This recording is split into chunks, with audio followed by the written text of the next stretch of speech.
All right. Hello, everyone. Welcome back to Full Circle. It's another episode of OWC Recap and Predictions. I'm Dio. I'm going to be hosting this one alongside Dada and Shiv. Good morning, gentlemen. Hello. Hi. What's up, guys? Ah, here for another start of some recap at the very least. We're going to be going over some of the more interesting matches in the round of 16 and giving some shouts to the teams that have now dropped out of the World Cup as well in the losers bracket. But we'll start off with Germany versus Norway. That one, about a 5-2 in that match. I believe 5-2 for Germany. But Norway putting up some solid scores in that matchup as well. Yeah, I mean, they kind of didn't come close at the start, but then at the end they had a couple of good scores. Like it for everybody that did a pick'em for Norway, getting like a couple points, it was really scary at the start because they just looked like they had no chance. Like the Germany just started really pummeling them, but at the end they crawled back some points and it actually was pretty good for Norway. I think that kind of picked up their spirit a little bit, at least going into the next matches. Germany looked pretty dominant, but they did, I think, miss Whitecat. He wasn't playing, I believe, and they looked a little bit like they looked like they missed a fourth player on a couple maps. Had a couple of issues on consistency, but compared to Norway, I think they looked like a much better opponent. Yeah, no, for sure. I'm not gonna lie. I completely was not paying attention for the last 2 minutes. And here we go. All right, we're starting off strong. But yeah, I mean, Norway really didn't have a good time at the start. Like Dada said, I think it was 4-0 and then 4-2 for Germany to start things off, and then finally Germany's able to close it out. I think on the hidden two in that match. So Norway did show signs of life near the end of the match, which I think against Germany bodes well for how they'll do in losers bracket this week. That brings us into our second match, which was a losers bracket match last week, and that was Singapore versus Thailand. Another 5-2 match, and Thailand taking this one pretty decisively, despite it being pretty close, I think, on paper for a lot of people going into the weekend. So Thailand at seed 21, Singapore at seed 28. And this one was a little more back and forth at the start, with Thailand just taking control in the back half of the match. I think this is a really disappointing Singapore roster for a lot of people. I think they really miss the Monaco. I think they really miss a couple of their older players just not playing the game anymore. Like Singapore used to be this really good early stage team, and now like obviously Thailand coming from a team that no one really had faith in from a couple of years ago to being like essentially taking over their place. Really, just having a really good early game roster, having some weaknesses, but like enough strengths to actually overpower people. And obviously, I think if people were just going historically, I think they wouldn't really doubt Singapore as much as this match really showed. Like Thailand just at some point they just took over the match and there was nothing else to be done. I think Thailand was even missing, I believe, Master for most of their match, so like that might have been even like easier had Master been there for the start of the match. So really disappointing for all the Singapore fans. I think hopefully they can get a stronger roster next year. I think they have decent players coming up. So sad Yeah, no, sad for them to get eliminated so early. I think. completely agree. I think like Singapore has been a country that hasn't really like kind of in a weird transition phase with a lot of the old guys, like the Monaco, like Megumik, like even Tebby and players like that even actually came into the scene a couple years ago, like Donwing, are really are starting to phase out now. You're kind of moving away from that old core of players, and they're looking to develop some of the new players, tournament players like Hollow Knees and whatnot. But it's definitely in that transition phase. Meanwhile, Thailand has already had that transition phase, with the addition of Les Perry really reigniting their tournament scene. Um, Definitely was a big step up. And having players like Chess, Deppy Force, and players like Master as well. Team looked really good and pretty confident win, I think. Yeah. Big ups to Kadama as well. Like Kadama really played out his mind. Yep, and one other thing to mention with this match before we move on, this match was actually only one breakpoint for Thailand. They just won all of their picks, and they were first pick, and then they got one late breakpoint on Singapore's third pick. So 5-2 in this match is actually just one breakpoint for Thailand, and that's it. Really goes to show, I think, how important the pick order can be in these early best of nines, because a single breakpoint can make the difference between being eliminated versus just going even at 3-3, or being down 4-3 with your last pick. So tough shakes for Singapore in that match. And now we'll move on to the next one that we want to talk about. Our last 5-2 for the weekend, France versus Peru. Now, France did win this match, but this was 5-2 for France in a matchup where I think a lot of people would have expected Peru to not be able to do a lot. And Peru actually ended up taking a breakpoint against France in this match. Both teams gave up a breakpoint on their first pick. So from there, it was a little bit more stabilized, and France started to look a little stronger into the back half of the match. But the very start was interesting, to say the least. A very rough go of the first three maps for France, with Peru actually being up 2-1 at one point in the match. Peru being up at all in that match made me extremely scared. I was watching the match live and I was just wondering, oh my god, is France actually going to do this? Are they going to France this hard this early? But obviously didn't end up happening. I think for a lot of the picks that happened early on, I think Arnold just put the team on his back for Peru. He had a really strong, not necessarily FC, he had 800k on both maps, but France just couldn't get that player. And whatever scores the rest of Peru had just were enough to put them ahead. If France is not getting consistent scores early on, in round of 16, then I don't really fancy their chances going forward. I think that's a really dangerous early sign. And even for people like Ikoro or Kalangi, where you would consider them the people that would secure those reading picks or those hidden picks for France, them not getting those scores consistently really makes you think they have any go-to picks. So I'm really scared for France moving forward. Yeah, I think also I don't believe Fie played. He's one of the biggest France players. So they really kind of had to rely on, they relied on players like Okoro and Justman, who haven't really been too active in the tournament scene. But we'll see how they do in quarterfinals. I think I'm expecting a decent performance, because this is where quarterfinals is less where you have the FC maps and just produce good scores. 700k on these maps is already pretty good to get you a decent lead on these maps. So a lot of players of higher skill cap like Fie, like Justman, I'm pretty excited to see how they do on this part of the pool. Okay. So let's go on to our 2 5-3 matches from last week that we wanted to cover. Taiwan versus Malaysia being the first of them. And this was a win 5-3 for Taiwan. Malaysia out of the tournament. And this makes actually Taiwan now the lowest seeded team remaining in the tournament, and the only team seeded below top 24 to actually make it into the top 24. So big ups to Taiwan there, making it not just into the tournament, but also putting up one on-paper upset here in the round of 16 losers round 1. Dude, I believe in Malaysia. I'm not gonna lie, I believed so much in Malaysia.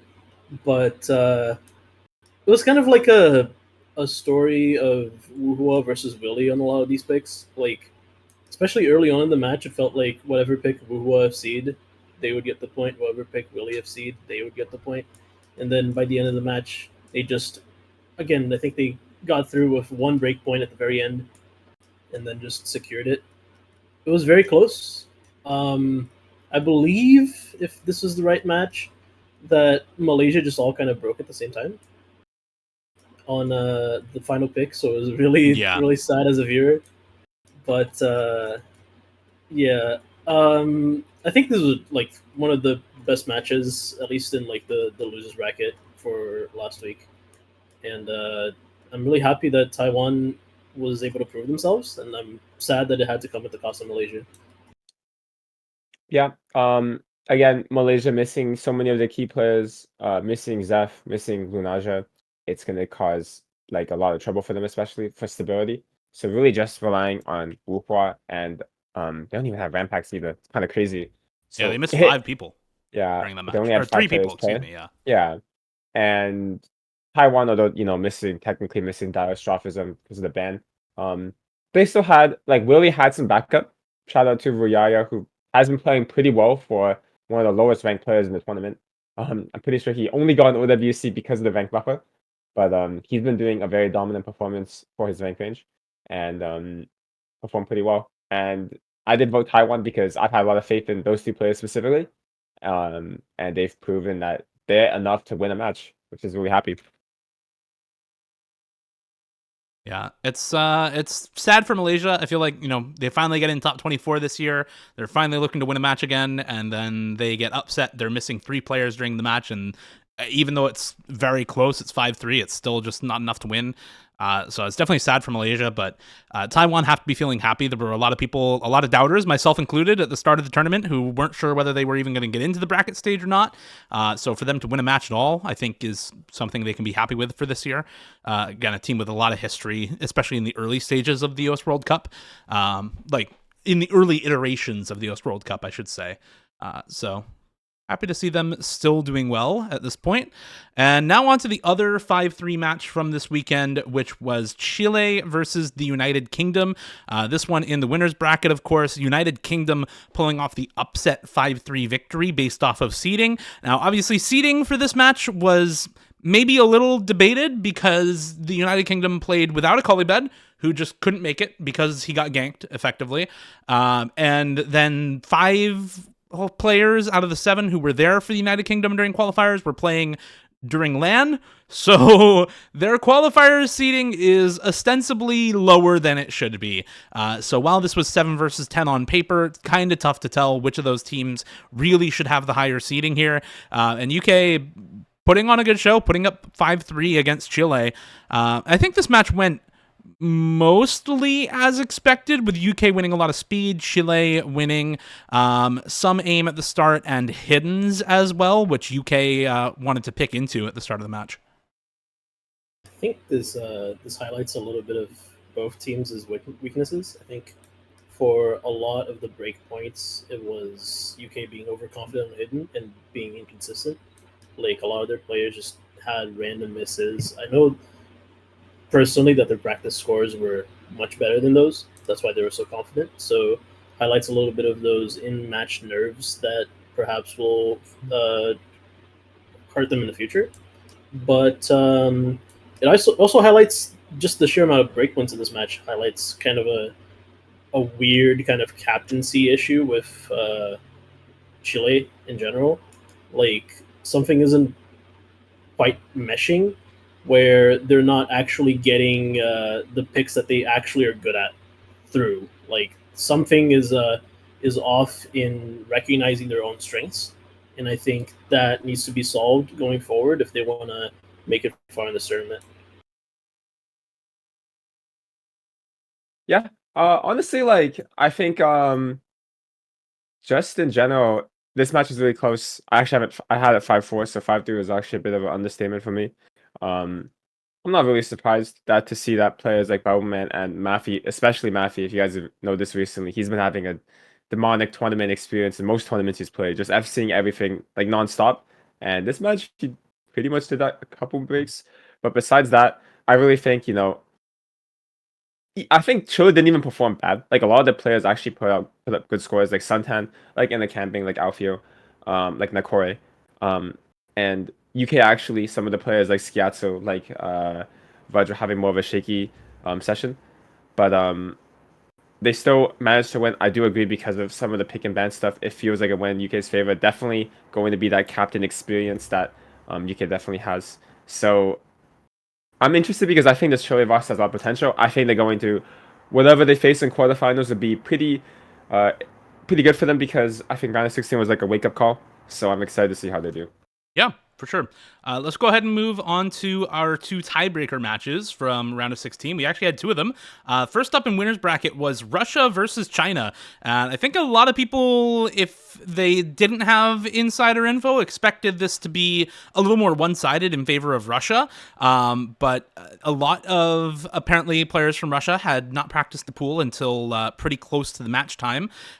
So this ended up being pretty close overall. And that's not to downplay how good China is, because just being able to take it to tiebreaker is extremely good for China. But definitely, I think similar for Chile, for Russia, a bit of a wake-up call here that despite your high seeding, you can still fumble the bag, so to speak, in winner's bracket this early on, as China did take the tiebreaker. Russia did end up winning it eventually, so they are still in winner's bracket, but a much tougher match than I think a lot of people expected for Russia in this one.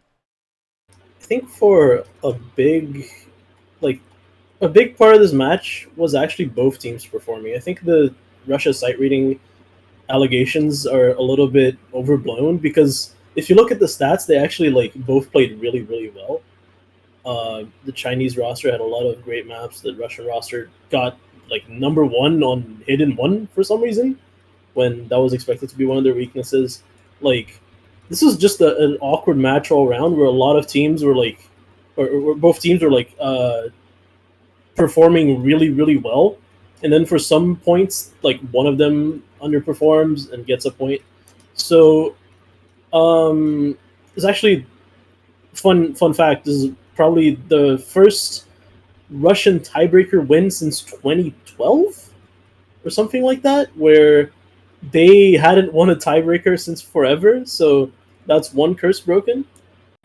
And this is a really great omen for China. Besides a couple of their players not really quite getting their mojo, a lot of their players are performing really, really well. And even on something like DT, which the Chinese roster has been kind of bad historically, at least ever since 2017 roughly, they were really performing well. They got some of the best scores on their DTs. So it's just a great omen all around for China, and it is a wake-up call for Russia, but I don't think they should be that mad at themselves. I think they just faced a really formidable opponent. Yeah, I think China performed really well. It's early stage, David Q2 and Milk and Crystal. This is a crazy hard matchup for Russia. So that's them for winning. I think China performed above expectation, because if you said 2 years ago, I think people would have been like, oh yeah, China wins this because those guys were all in their prime back then. But a lot of them are still really, really good, and it showed, these guys performed super well. Only one out of the 4 core that really hasn't been playing that well is Kurumi, but probably going to see him pop off, as he's probably the one with the most high skill cap out of the 4. So we'll see how he does as pools get harder and harder, and as he warms up to the stage. But Russia still performing decently well. Going to be edging out a win at 5-4, and we'll see how they do in quarterfinals. All right. And then last match for the recap from this week is going to be Spain versus Finland. This was also a tiebreaker last week, and went it was very close. A lot of us last week, all 5 of us last week, predicted this one to be very close. But all 5 of us last week also predicted Spain. Myself, T1G, Miles, Bubbleman, Doomsday, all predicted Spain on this. And it was Finland in tiebreakers. So big ups to Finland here. Both of these teams played, I think, pretty well for their seeding. It was 23 versus 26. Even in round of 16, usually you expect, slightly lower than average scores. But I think both of them had a pretty solid time on this pool overall. And it was a very back and forth match that was super fun to watch. I'll own up to it. I also predicted Spain. I also got drafted. Don't worry. But just a really great performance from Finland. I think just they had a couple of picks where it looked really scary, if I remember correctly. Let me just scroll through this. Yeah, Escape, they almost took it, 71k. A lot of these picks are extremely close. Some of them not really so much, but I believe Resolution also came down to one of those multiple miss kind of scenarios, just GT3 came down to in the Malaysia versus Taiwan one. So just just a really great match. Spain almost breaking like that no win curse that they've held for so long, where they basically make it and then don't really make it past round of 16, but it wasn't meant to be. Tiebreaker was also extremely close. 90k, just Zepe Yamasetic having a pretty good score. It's a tough tiebreaker all around, I think, having max of like 480k.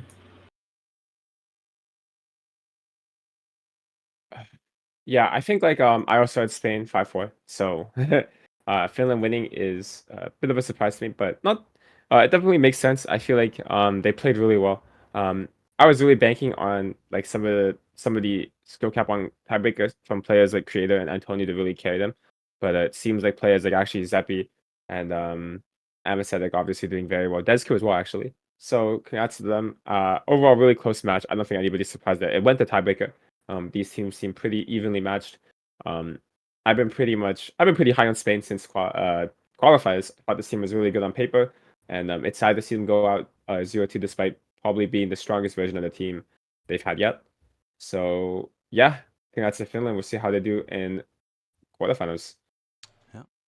All right, and that'll do it for the recap here. So just before we get into the predictions, want to shout out a couple of teams that we haven't mentioned from Losers Bracket who did drop out of the World Cup already at this point in the round of 16, Losers Round 1. So just to shout out those teams, once again, thank you for playing in the World Cup. Congrats on making it in through qualifiers, and hopefully we'll see you back next year to Austria, to Belarus, to Kazakhstan, to, of course, Malaysia that we've already talked about, to Argentina, to Singapore, of course, who we've already talked about, and then, of course, to Spain and Peru that we've already talked about. So shout outs to all those teams actually making it in to the OS World Cup this year, but we will see you next year, hopefully once again in better form. And now let's go on to the predictions. We're going to be doing every prediction for every match this week, so it's going to take a little while. That's why we're going to try to get through this relatively quickly. We're on schedule, about on schedule so far. For the predictions, we're going to be joined with iFlame and Miles. How's it going, guys? It's going well, Miles. I love the sunglasses. Had a good time with predictions last week. This week, it looks a lot harder. So I'm excited to see what everyone goes for. Yeah, this week is impossible. And yeah, the sunglasses, it's kind of an inverse effect because, we had daylight savings go back in the North America, and now it gets really dark at like 4 p.m. Like, it's already pitch black outside. It's 5 p.m. Like, dang, I need to get, like, I'm already blind. All right, well, let's just get it started then, shall we? Let's go into the first match. It's going to be Brazil versus Ukraine. We're starting off with a banger. This match is going to be very close. I'll start us. Actually, let's go in reverse order. Let's start with Miles. I'm going to try to keep us on track here because we're otherwise going to take very long with 16 matches to go through. So let's try to keep it to about a minute per person. Miles, start us off 1 minute. I initially didn't really know what to think about this match looking at it because Brazil is a team, obviously, like going into the tournament, like I heard they weren't having Corian on his main setup for qualifiers, and I said they weren't going to qualify, and they blew that expectation completely out of the water for me. So this Brazil team, quite formidable. I still don't really know exactly where their strengths lie, but one thing about this Ukraine squad that I really like is even though they've lost Dench, they've looked really strong. I think this is going to be a dogfight of a matchup. I don't have too much in particular to say about it because they didn't have too many common maps in the round of 16. But I'm just going to go off a gut feeling here. I'm taking Ukraine by a score of 6-4 based on how well-rounded they are. All right, iFlame. Well, I actually had Ukraine 6-4 as well. I think, even just looking at last week, Brazil looked pretty rough. Yes, they were playing against South Korea, so they probably didn't take the match as seriously, probably practiced a little bit less, but it wasn't just that, right? Ukraine looked really good as well. They had the fourth best score on 3 different maps, DT2, 3, and Free Mod 1. And, if Brazil practices more for the pool, do they beat those scores? I honestly don't think so. And yes, Ukraine needs to find some more maps than that, but I think they should have the edge on tapping. DeskJet looked great last week, and I think Ukraine is going to keep it going and take this one over Brazil. All right, Dada. Listen, stats may say one thing, but the heart and the brain, they both say Brazil. Brazil has all these players on paper. They have all this like potential on paper, and Ukraine has already disappointed me. Like they had a good chance to be like a maybe even on a winners bracket or just like get a better seed, maybe get a good thing going. But Brazil has done all this stuff to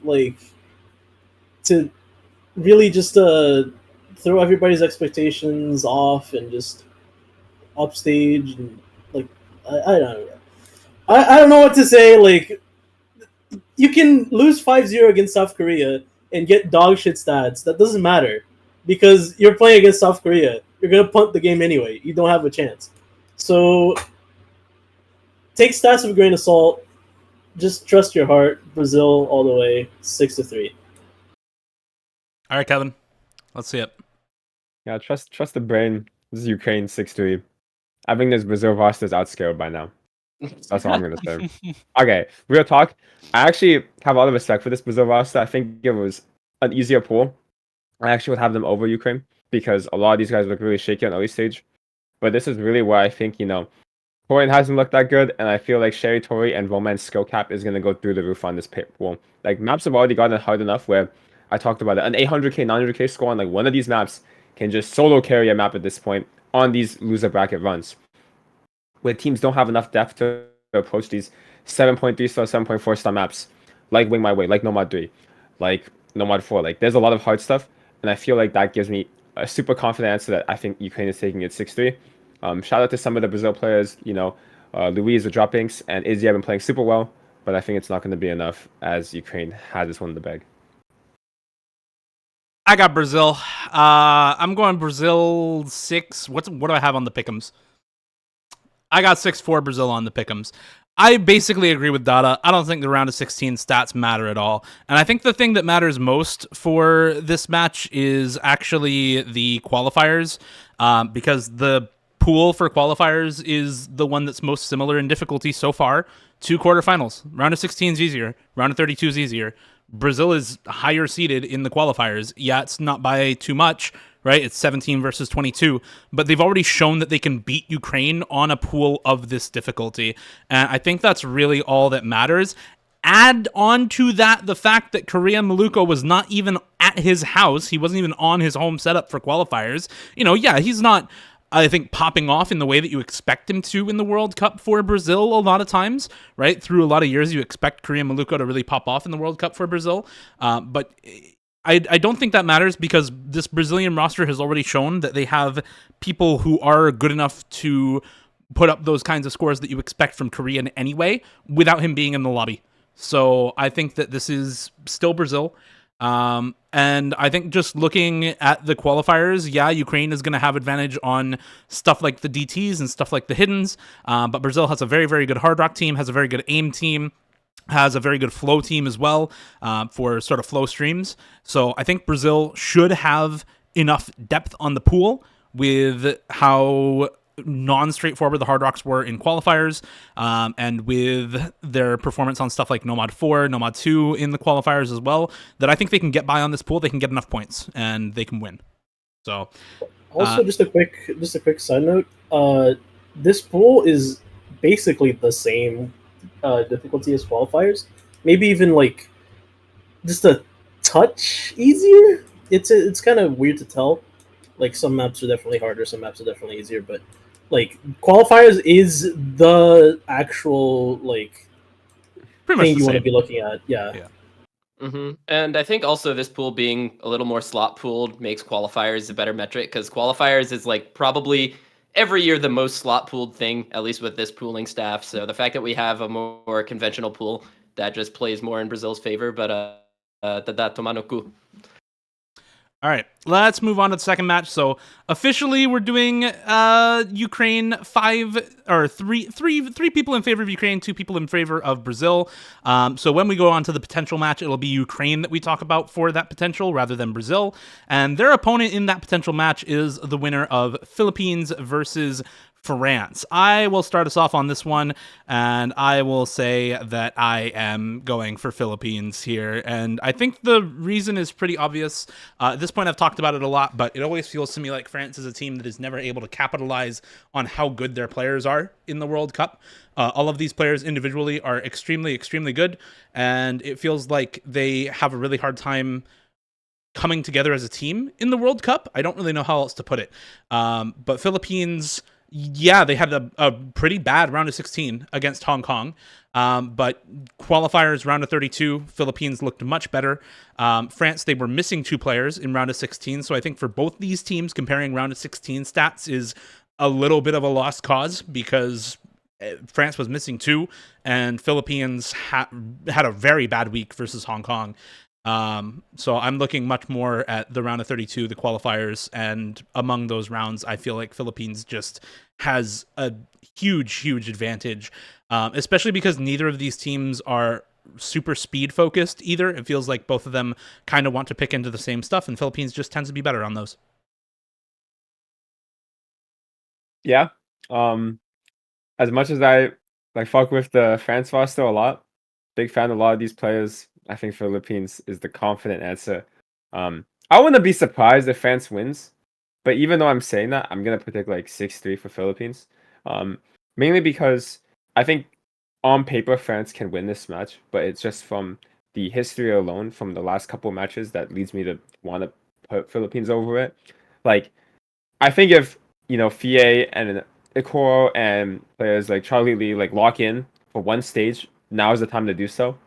But the same can be said for players like Nathan Ram, like Ram. You don't even have to tell that guy to lock in. He already is. Nathan Ram, Ramu, talking about Zone Luis, this guy's one of the biggest haters of non-slot. So this pool is gonna do him wonders. So I think he'll also do well. So I think it's a Philippines win. Philippines 6-1. I have no faith in the France roster, and all they've done in the last 2 rounds is to undermine that faith even further. Also, like a couple of side points. Hopefully, France can actually get Fie to play and to do well. I think I would want this to be a close match, despite what my pick'ems may say. But like seeing a French roster get out at 17th to 17th to 24th, like that's just sad. Like France used to be like this potential juggernaut, hypothetical France, so to say, where like you would think about all the good players that they have, about all the potential strengths that they have, all the picks that they can pick, and then they would just punt it all away for some reason. And meanwhile, Philippines is the exact opposite. Everyone was doomer on this roster for before qualifiers. Like no Henry, no Hyok. Like their biggest carries are gone. They're gonna suck. They're not gonna do well. And then they just prove that, oh no, we actually can get C9. We can actually play well. We have good players still. And I think again the qualifier thing. You can estimate the qualifier difficulty and like the seeding and how this match is going to play out, but I think specifically for France, in match is a very different thing. Like France in match is just nerfed by 50% for some reason. So Philippines all the way. Yeah, I'm gonna largely echo what you guys said, but everyone here is talking about the last 2 rounds, all right? Forget about the last 2 rounds. Let's talk about the last 5 years, all right? After this round of 32, I looked into some stats because I was curious, and since 2020, France has lost 8 out of 9 of their matches to lower seeded teams. Their one other loss was to a team seeded 1 spot higher than them.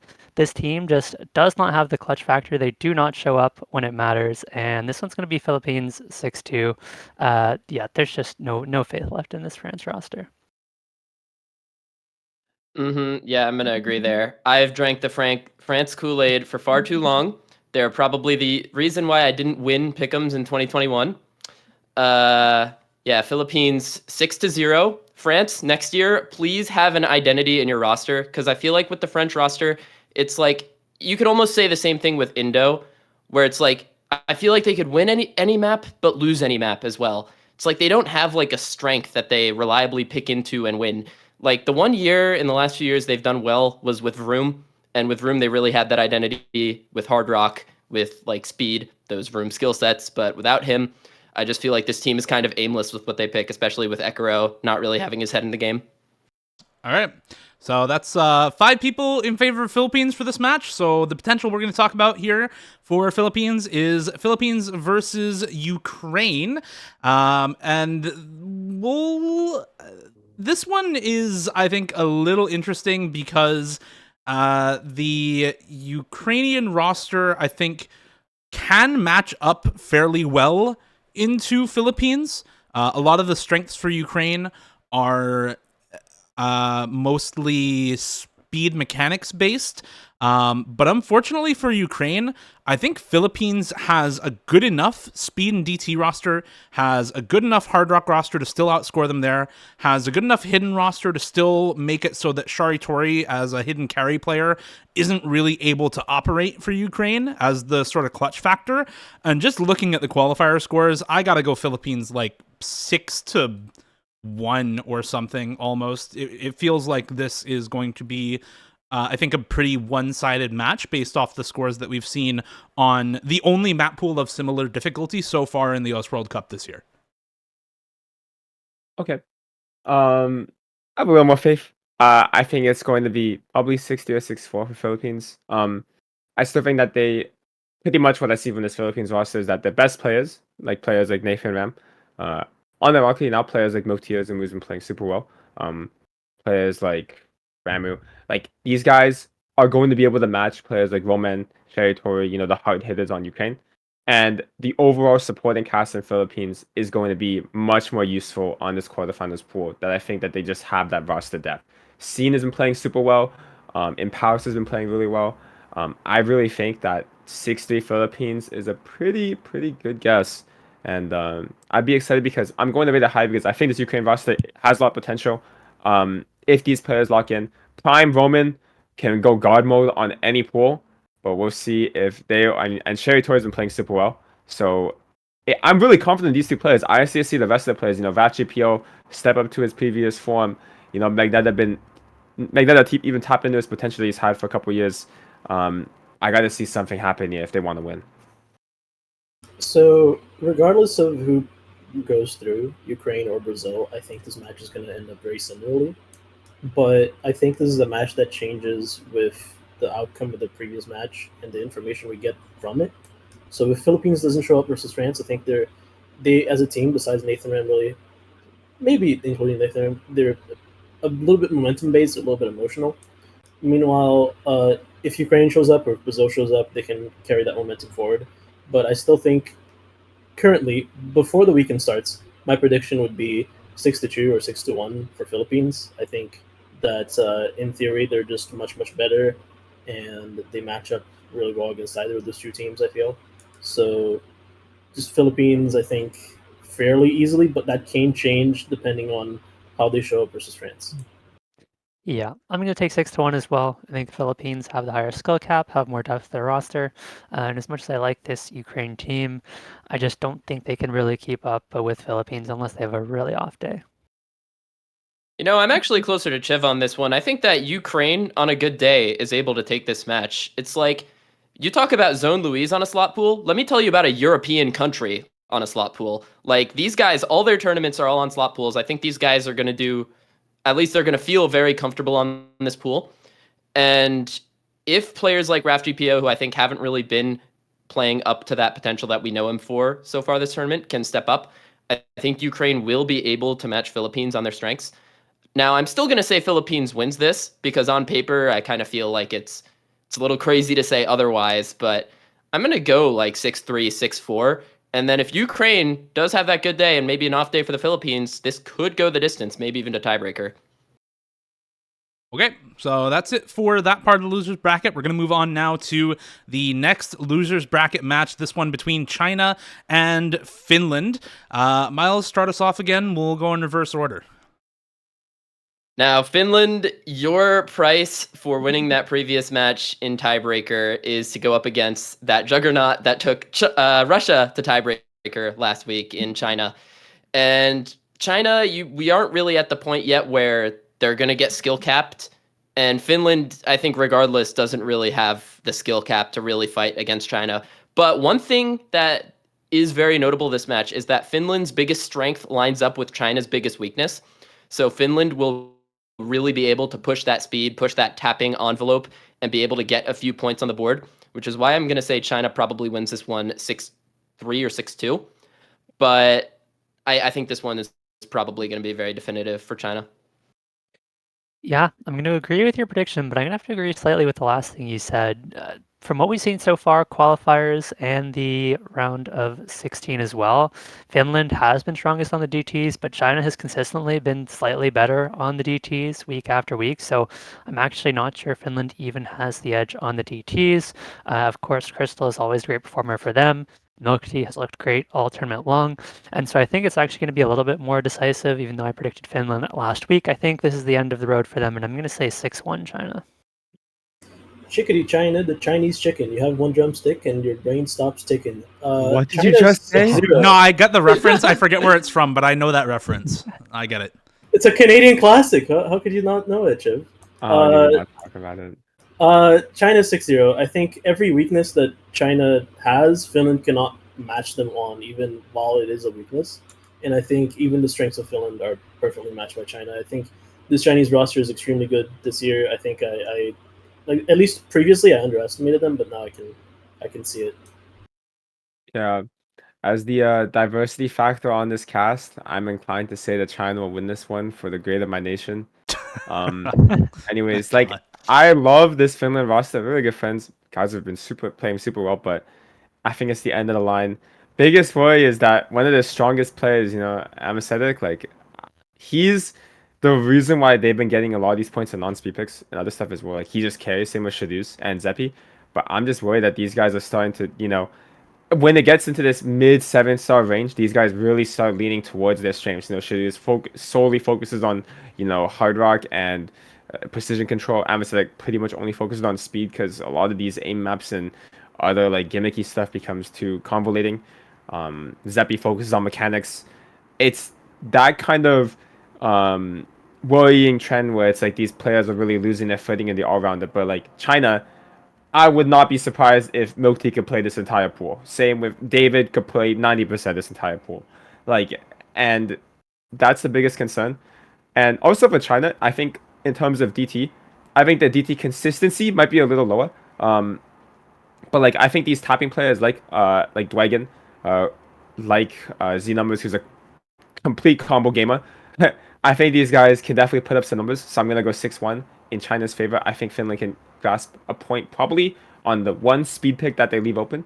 But even for stuff like DT1, where it's like half tapping, half aim, I think China has a solid chance to win that point as well. Yeah, Kevin said my whole piece, so I'm basically just going to agree with that and put China 6-1, and that'll be it for us.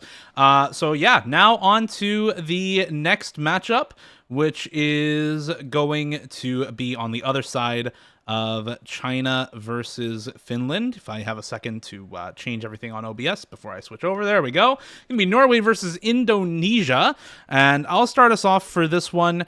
I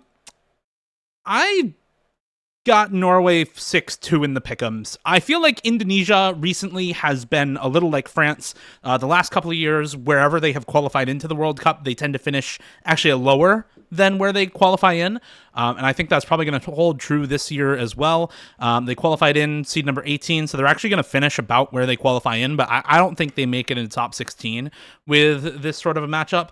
Norway has been looking pretty good so far in the bracket stage. They've had, again, very good qualifiers. They've had some more solid players that they've added in, like Zubs, Hunter coming back once again, Fjell coming back once again. This is a team that had a lot of pretty solid additions this year. You look at the qualifier pool, and Norway has a lot of really solid places where they can take points, especially on the modded maps. The Hidden Pool, the Hard Rock Pool, and the DT Pool are all Norway favored out of qualifiers, except for maybe the DT1 and the DT3. I think those are the only two where Norway have head-to-head wins against Norway. Or where Indonesia have head-to-head wins against Norway, excuse me. And even on the Nomad pool, there are maps like the Nomad 4 in qualifiers where Norway just straight up outperforms both of Indonesia's scores, which translates very well into this pool, right? The Nomad 4 in this pool is, it's not the same map, but it's a similar style of map or close enough that I think you can transfer at least some sort of confidence from the qualifiers into the quarterfinals here. So I have a very good feeling for Norway on this pool. In Indonesia, I have not seen surprise and upset in the last few years. I once had faith. I no longer have faith. So I am going Norway 6-2 on this match. Okay. I don't know where Miles went. He disappeared. He's back. Oh, he's back. Hello. Yeah, it just got really hot in my room. No worries. For me, I don't know. This is like too forced or anything for me, but like I was even thinking like 6-1 to 6-0. I just don't know what Indonesia picks in the Norway, and at least the pick isn't like contested. I don't think there's a clear concept that they win. I haven't like Indonesia's biggest weakness. I just haven't seen any form of consistency from any player on this roster. Again, I talked about it so many times. Prime Dido, Prime that noob guy, Prime Lifeline. These guys smurf this tournament easily, but none of these guys seem to be really performing at their peak. Meanwhile, Ninerick is FCing every single map he wants. Yolkspie is still in top tier form. Players like Melva have been performing super well. Zubs is playing really well. Like, I don't know what Indonesia can do. I'm going 6-1 because I'm going to give them the leeway, but I wouldn't even be surprised if it's 6-0. Gentlemen, I think we're in a state where we're comparing hypotheticals of both teams. Indonesia, hypothetically, is really good. Norway, hypothetically, is really good. All I've been seeing from the stats, from the eye test, is that Indonesia has not been performing. They have some insanely bad scores on what are, by all accounts, the easiest maps in the pool every time. Norway has had some really poor showings, poor scores, especially when you consider the scores of other seeds around them. So, again, like I said this in Indo versus Sweden a couple of weeks ago, but this is a kind of a fraud of. Like, I don't really... I see the hypothetical in Norway. I've seen it. I've seen the hypothetical in Indonesia, obviously, but I think that currently as it stands, I don't see Norway playing well. I don't see Indonesia playing well at all. I think Norway beats this by default just because Indo really just doesn't have an ounce of consistency. But like, I don't really see either of these teams, if they don't show me a good showing in this match specifically, I don't see either of these teams making it farther afterwards, which is my biggest concern. I think I'm gonna go Norway 6-3, 6-4, but I'm really scared for the fate of both of these teams. Yeah, I'm kind of going to agree with Dada here. I think both teams have had some pretty rough scores across the tournament. I do think it is going to be quite a bit closer than a lot of people think. I think Indonesia should have a decent chance on the free mods against Norway. Both teams didn't look amazing on the hidden, so I'd hope both of those improve a little bit next week. But I think, especially with Ninerick playing really well, I think I'm going to give it to Norway, but I'd say closer to 6-4, maybe 6-3. But overall, I have to agree. Both the teams have had poor showings so far, and maybe a bit of a spoiler for the next prediction, but I think both teams, whichever one wins, are going to be in trouble for the rest of the tournament. Yeah, I basically echo everything. For my NFL fans in the chat, this feels like the Atlanta Falcons versus the New Orleans Saints. And I bet you can tell exactly who's who in this matchup.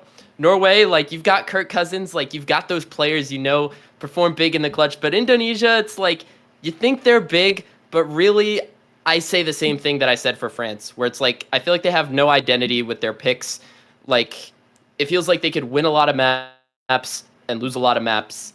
It just, like, doesn't have too much cohesiveness at all in it. So I'm going to go Norway by, 6-2 because Indonesia is going to win a slot machine of a couple maps in this pool. But, I just trust Norway more. That's pretty much all it is. Okay, well, based on everyone's predictions in this one, which I think I mostly agree with, I think both teams haven't been playing super well so far from what we've seen in the tournament, and what we saw from the qualifiers as well, from especially Norway in the qualifiers. I think I feel an ominous wind swaying in the favor of China for this next prediction, because seems like a lot of us echo the same sentiments. So I'm going to start us off and just say I think regardless of which of these teams gets through, it's China, and it's probably not particularly close. I think I have I got 6-4 in the pick'ems. I might adjust that to be a little less close, just because, yeah, in the bracket stage, despite how well they did in qualifiers, Norway has had a tougher time in the bracket stage adjusting. So I'll go China, like probably 6-3, maybe 6-4, maybe 6-2, but 6-3 seems good. I do agree China wins. I also like I feel like the people after me are gonna rate it have seemed to be super confident China will win, but I still think it's actually pretty close if Norway wins. Again, I still have a lot of faith in this roster. A lot of the scores, although the scores are kind of low, when I was watching the match, like these might be like they were missing on like the easiest maps possible, but I feel like the skill cap is gonna be really important for some of these players. Again, shout out to players like Melva who historically have been monster skill cap, maybe not the best players on early stage. Same with Anthony W, same with Yokespy. Well, actually, Yokespy is different. He's always good on what he needs to play. But I'm pretty confident China will still win. 6-3 is my answer. And we'll see how they do. All right, Dada. China will win. And I hate to say it because I am more friends with a lot of the Norway guys than I am of the Chinese guys. I talk to some of the Chinese guys every now and then. I like them. I like them as people. Some of them are a little bit questionable in some tastes that I'm not gonna say in the stream. But yeah, China. Let's get some predictions, Dada. Yeah, let's get some predictions. China has been overperforming, in my opinion. They've done nothing but look good. They've taken great teams to the brink.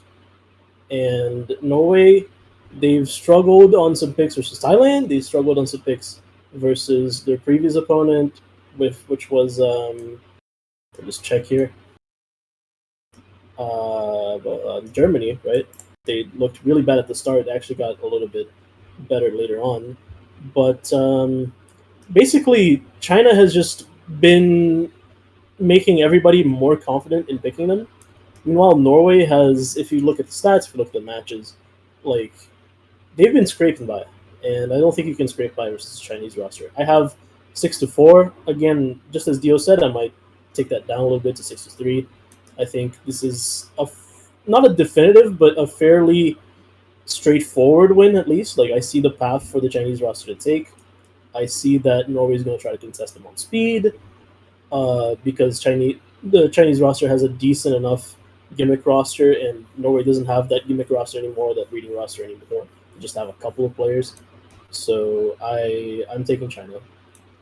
Yeah, I more or less agree with Dada. I would just add that I think Norway do have the edge on speed, but in this pool, speed is not going to be a big factor, a huge decider. There's not all that much speed this time around.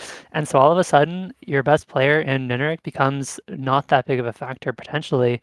And so I think it's going to be more one-sided in favor of China than you would expect from the roster just because of the pool this week. And so I'd give it actually 6-1 for China.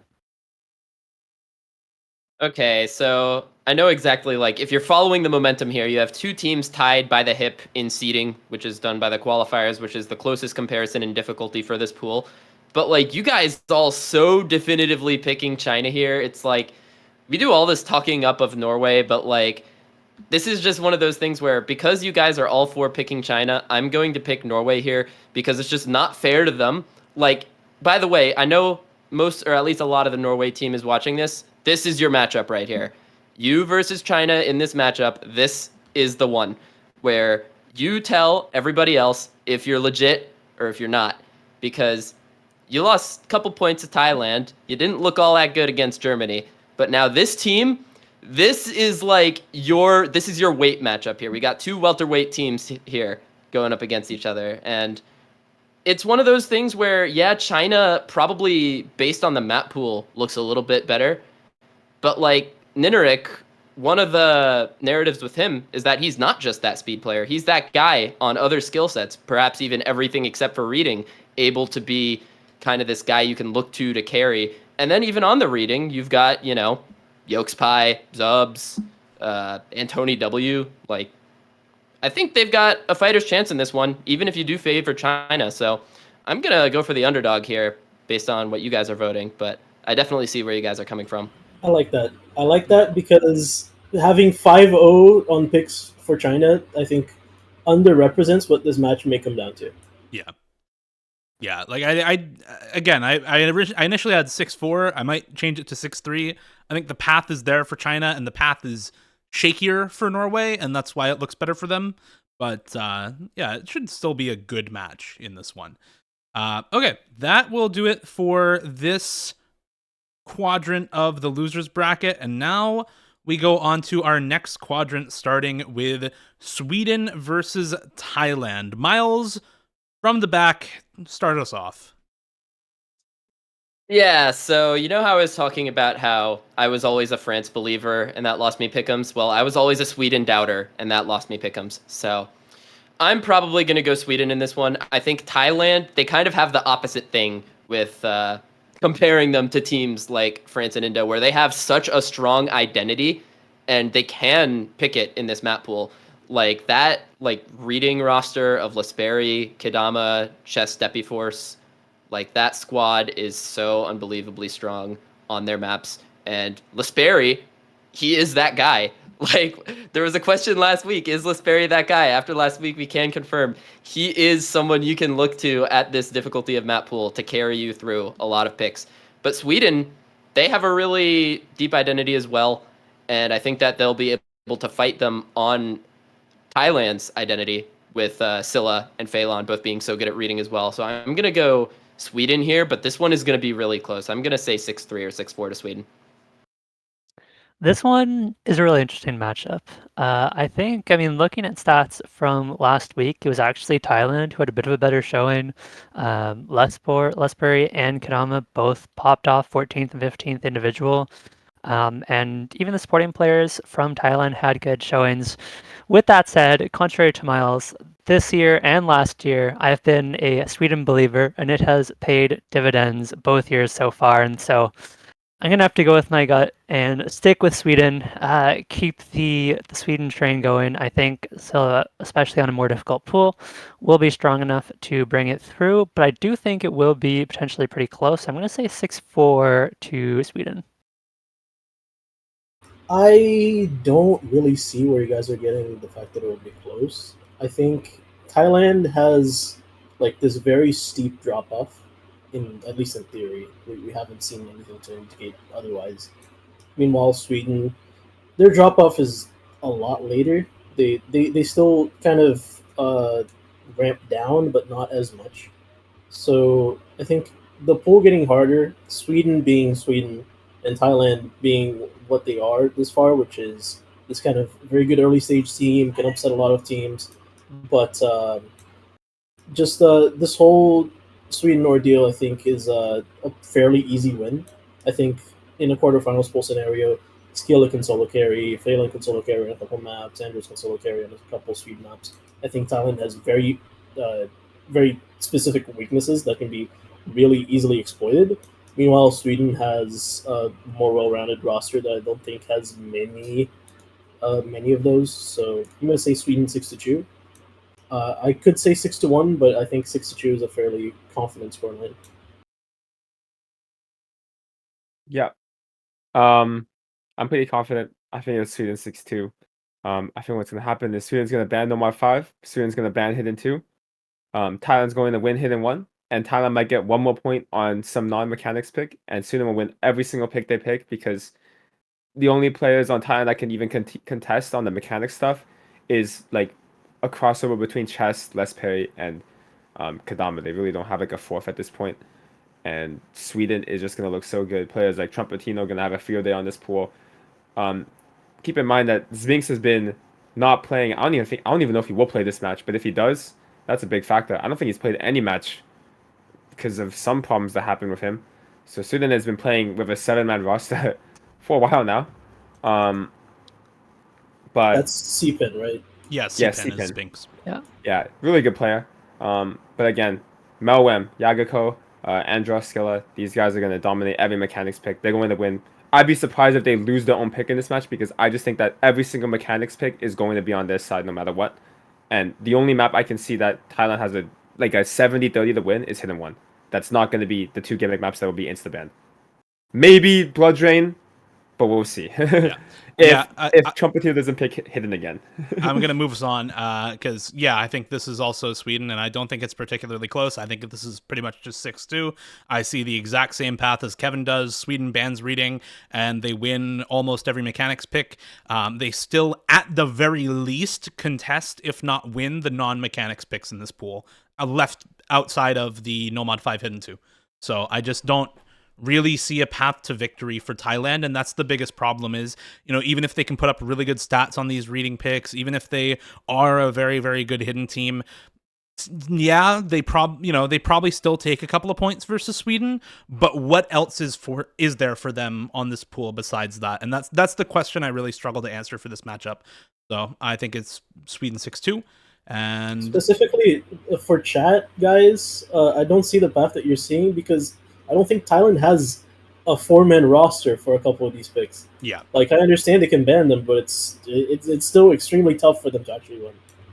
I mean, Lestberry goes Superman mode and no one on Sweden matches. That's how they do it. Unfortunately, this pool is not hard enough for that quite yet. Tell Scylla to play bad. That's something that's gotten me really far in pick'ems. I've definitely seen this guy play bad for sure. Yeah, Scylla definitely will play bad, right? Yeah. Yeah. No, he's gonna drop the ball, guys. Don't worry about it. All right, on to the next matchup, and that is Chile-Japan, also in the same quadrant of losers bracket. So, potential matchup that we will be comparing is the winner of Chile-Japan versus Sweden, or our projected winner of Chile versus Japan versus Sweden, who we project to win versus Thailand. I'll start us off for this one, and I will say it's Chile 6, probably 6-1. I took a look at the matchup before this earlier in the week when I initially did my pick'ems, which 6-1 is what I have in the pick'ems.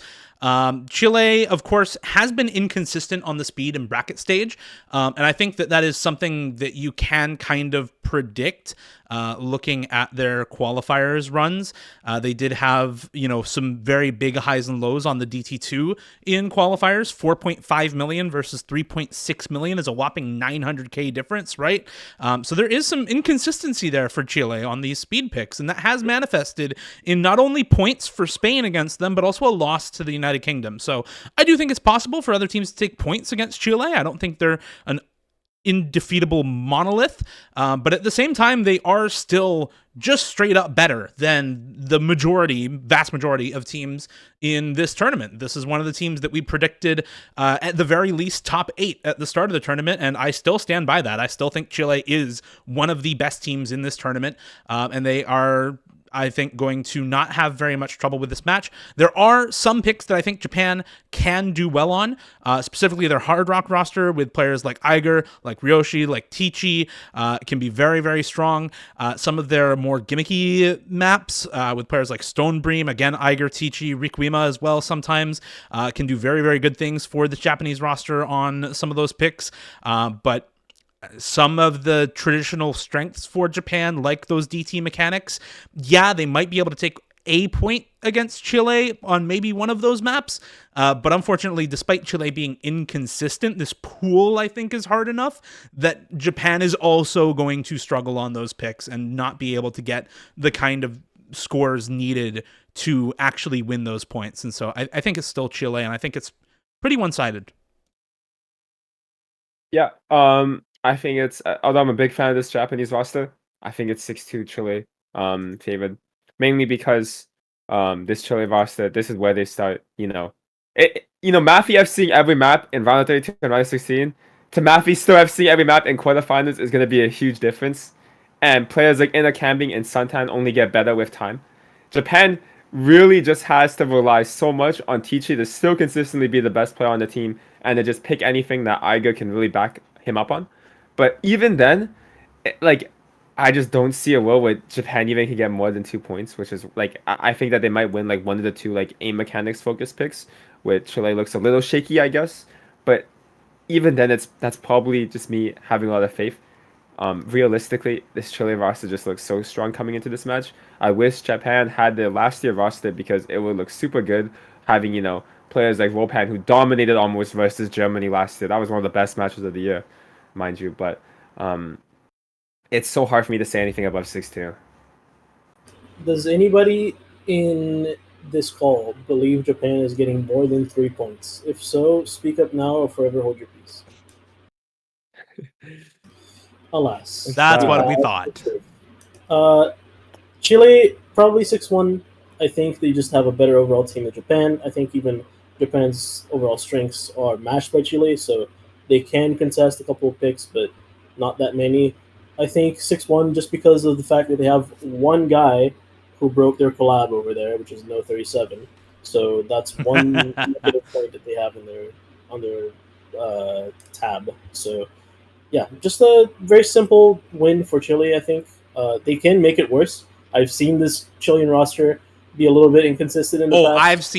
I've seen them flop before. Yeah, I remember you'd know. 2021. I would know, but yeah, in theory, at least, very convincing win for Chile. Yeah. Now, to Japan's credit, they have been an incredibly consistent team. Their scores have consistently been middle of the pack, pretty much right about where you'd expect them to be at 20th seed. But unfortunately for them, consistently middle of the pack is not good enough when you're playing a significantly higher seeded team. I do think they can get 1 or 2 points because Chile has been inconsistent even so far in this tournament. So I'd say 6-2. I might change it to 6-1. They're both pretty reasonable in my mind. But yeah, this one should be pretty easy for Chile. Yep, I've got nothing to say that hasn't already been said. I think Japan can win probably one of the free mods, I would say. I would look at maybe like Blood Drain or the Big Black. I don't know if they win on something like AIM, like Chiv said, but otherwise I'm not really sure. It's just like two different weight classes of teams here to bring up another boxing comparison. It's just Chile just much stronger. It's Mike Tyson versus Jake Paul. I mean, Yeah, it's just exactly. not that much of a competition. Mm-hmm. All right, let's move on to the projected matchup in the potential, which is Chile versus Sweden. Miles, do you want to start us off for this one with another boxing reference, or are we going into a different sport for this one? I guess we'll do it. I'll say Sweden is like a weight class up from Japan, but still not quite at the weight class of Chile. I mean, last week against UK, I think they probably went into that match expecting to do a little bit better, got a little bit upset, and now Chile, there's two outcomes they could have here where they continue to underperform and kind of crash and burn, or they bounce back and perform really well. I think Chile on a good day probably handles this match really well. They have a definitive advantage on mechanics. They just ban out two of the gimmick picks and probably look really good against Sweden. I've bet against Sweden a lot. This team is freaking clutch. I'm going to say Chile 6-3 because I think Chile bounces back well, but Sweden is too good to go out without a fight, and they could maybe even push it further, but I don't see logically how to push Sweden higher than 3 points in this one. Yeah, I've been, as I mentioned earlier, Sweden believer, but I think I just have to give it to Chile on this one. Feels like they have more depth, feels like they have a higher skill cap. I think we need to see something like 2023 cut paper levels of performance out of Silla if Sweden wanted any chance of winning this one. And even then, you'd probably need a tiny underperformance from Chile. Now, because of the inconsistencies we have seen from Chile, I think I would give 3 points to Sweden. Probably not 4, but if Chile has a bad day, they could do it. But in the end, especially with the pools getting harder, I think Sweden's just gonna have a bit of a tough time keeping up. God, this is probably my least favorite prediction to make this far, but I think that this match is going to be a little bit closer than expected. I think Chile still takes it, but again, I have doubts about their consistency. Not that I don't have doubts about Sweden's consistency, but just there's some issues with picks. There's some issues with stuff. I think Chile just has overall better carries. I think that they can just outskill regardless of their strategy. I think we talked about this on the recaps. I think there is a little bit of an issue with Chile's own perceived strengths compared to their actual strengths, but they should still be able to take it. I'm gonna say 6-4, 6-3 to Chile. Sweden, they have good players. They have like a decent roster for everything, but I don't think they have a good enough roster to beat Chile on as many picks as they actually need to win. So I'm going to give the edge to Chile here. Yeah, I think that Sweden has potential for some points, but like this is the end of the road. I think like Skillet can only do so much against like 3 players that could on a good day all match him. Suntan, Matthew, and the camping alone. These players are all terrifying. And we talked about how Sweden has to ban Gimmick versus Thailand. Now enemy team has NO37. So I don't know if that's gonna feel any better. Um I think that Sweden might leave it up. I don't think Chile will pick it, but we'll see.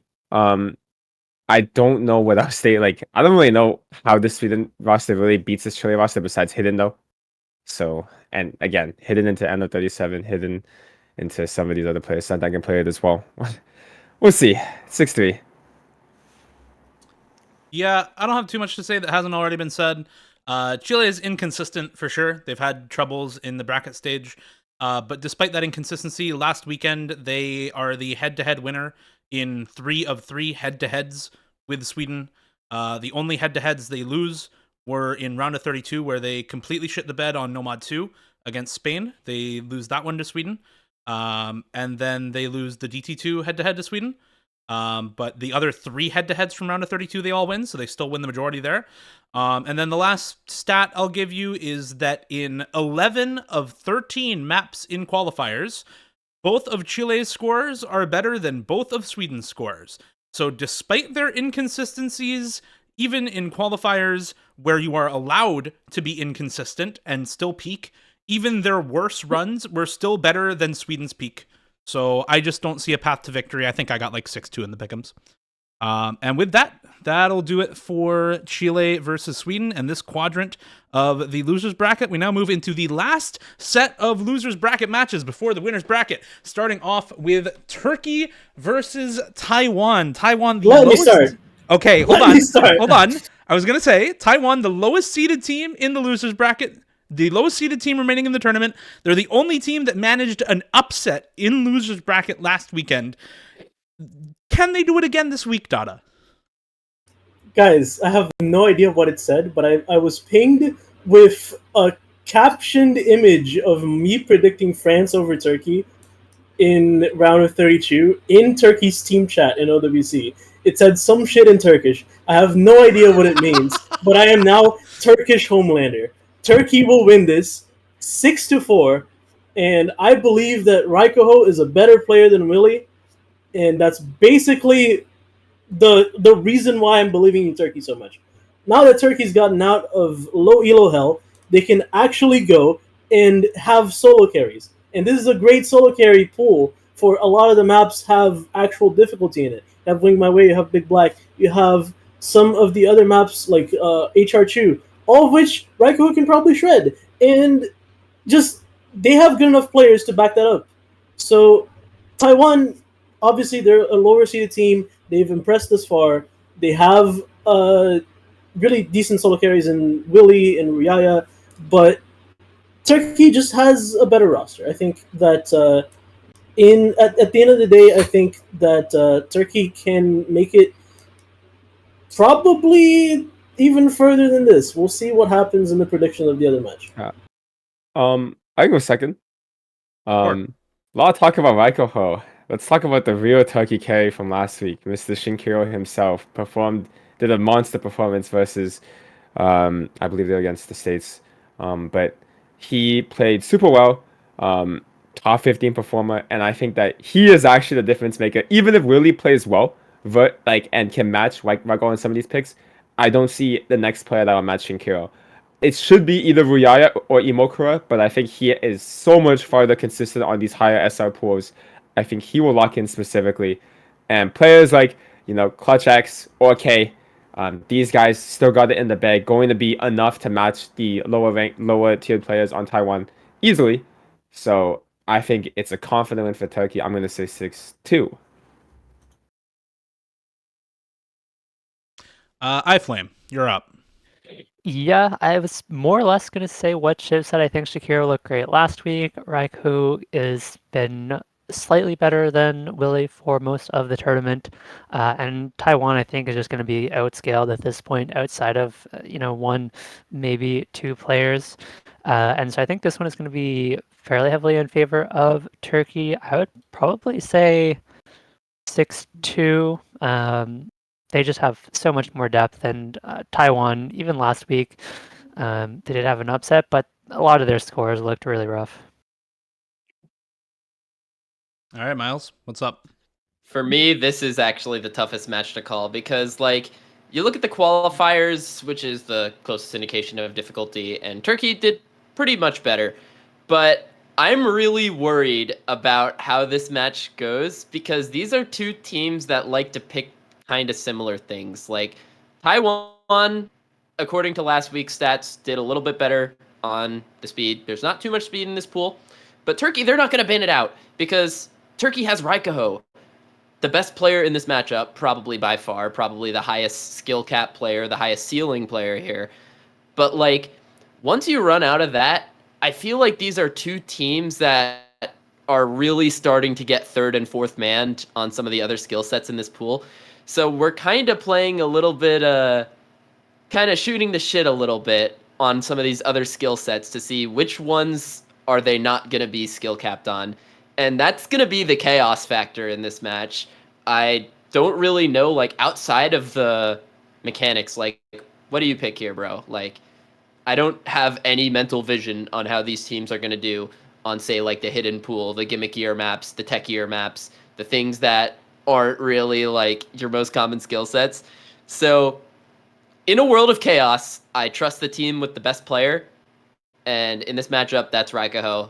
And Shiv talked up Shinkiro. I'm going to go with Turkey here, 6-4. But Taiwan, very, very good run so far. And if they won this, I would actually be happy. Yeah, I do think this match is actually close. And similar to what you did, Miles, previously, on my pick'ems, I have Turkey, but I think going 5 people for Turkey here would be too bad of a representation of how close this match probably should be. So I'm going to go Taiwan here. I think the path for victory for Taiwan in this match. Now, again, I don't think this is what's going to happen, but let me play devil's advocate for Taiwan here.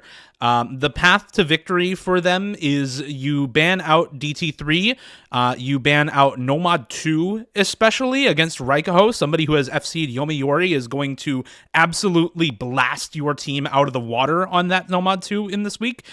So, you're probably losing points on the free mod 2 and the DT1. But after that, a lot of the speed left in this pool is secondary to the main skill sets. Turkey is probably going to ban out, I would have to say, some of the either low AR reading or alt aim control. Willie has looked best on mechanics, but Taiwan is going to rely on players like Imakura, Ruyaya, on some of the alt aim control. They're going to rely on Flyer, Ruyaya, on some of the reading maps, and I think if you're Turkey, you don't really want to play into them on those kinds of maps. They probably leave up the Nomad 3 because I think that map is hard enough that Raikaho can solo carry. But on stuff like, for example, the Nomad 5 or the... what other alt even do you have in this pool, really? The Hard Rock 3, I think you're probably banning those as Turkey. And then from there, Taiwan really wants to pick the hiddens. They want to pick any kind of gimmicky Hard Rock, so Hard Rock 3 if it's left up. They potentially have a way into the match with stuff like DT2 and with stuff like the Free Mod 4 and Free Mod 1. And I think if you continue to pick into those non-mechanics picks as Taiwan, you make it so that Raikaho cannot just mechanics solo carry the map for Turkey, which I think is the plan for Turkey. After the speed is out, you pick Nomad 1, you pick Hard Rock 1, you pick DT1, DT4, you pick Freemod 2, Freemod 3 probably as well, because everyone's mind blocked on Big Black. And all of these Taiwan players have been playing the game for, or at least most of them, for quite a while. So I think that's probably the plan for both of these teams. And I think if Taiwan is going to win, it is going to come through either a breakpoint somewhere along the line on an aim map and them winning their own picks, or potential missed picks from Turkey. I think that's how this match goes down. I do think this should still be close. Both teams have some different skill sets, I think, that they want to pick from each other. But it should be still Turkey favored generally. I agree with the rest of the pool here, but yeah, I think it's too close to give 5 predictions to Turkey here, despite having Turkey in my pick'ems. All right, that'll do it for this match. And now we go on to the next match in this quadrant of losers bracket, and our last guaranteed losers bracket match. And it's a doozy. It's Poland versus Romania. I will start us off on this one, and I will say that I think that this is a very, very good match for Poland. Romania at the start of this year was supposed to be a team that was very strong on mechanics, and they haven't really had those really dominant mechanical performances that we would look for from this Romanian team. That has changed a lot with the absence of Badu on the roster. They've had a tougher time on some of the hard rock mechanics. They have had a tougher time on the speed mechanics, where you would expect them to be really solid. I say tough time. They're putting up like middle of the road scores, right? They're not bad scores, but they're not the kinds of scores where you think, okay, this really is a new Romania team. And I think that that's the issue for me, is that this Romania team, they've rebuilt, but it feels more like a rebuilding year than a breath of fresh air sort of year. And Poland, it feels like, despite having what is ostensibly a complete rebuild, gut the team, 5 new players sort of year, it feels like they have just rebounded completely fine. They have put up some very, very scores, very, very good scores on tons of different types of maps. And they have had still solid hidden players, middle of the road hidden. They have had some very, very good hard rock scores. They have still had good DT scores. And it feels like this team just has their bases covered, really. So I give this to Poland, and I think this is pretty one-sided for Poland, if I'm being completely honest. I think I have 6-2 in the pick'ems. So yeah, I'm going Poland. Well, I could be boring and say Poland, but I need to, if this is any match I want to see Romania lock in for this entire tournament, now's the time. So I'm actually going to say Romania, because I think that on this pool specifically, where a lot of these players specifically from Romania love these basic one-dimensional skill set maps, like Nanoya, like Alex Balea, like Kahist, like I'm not even going to try and pronounce his name, sorry. Let's move on. But I think that this is the match that they need to win if they want to prove themselves, if they want anything to be memorable from this OWC. And what better stage to do it on than against the good friends in Poland. Again, Poland is very good. Not going to doubt any of these players. Tomaszczyk, Kosiarek, playing super well. Same with Masha's also having a good performance last week. But I really think that this is the time of Romania really to step it up. And I think that I'm going to go with 5-4. I think they have a chance to lock in, and I want to be a contrarian. Just noticed Miles put on the Hawk Tua hat. Wow, thanks, Miles. Yeah, chat request. I have my fans. I'm gonna be honest. This match is extremely RNG. I don't really know how to put it.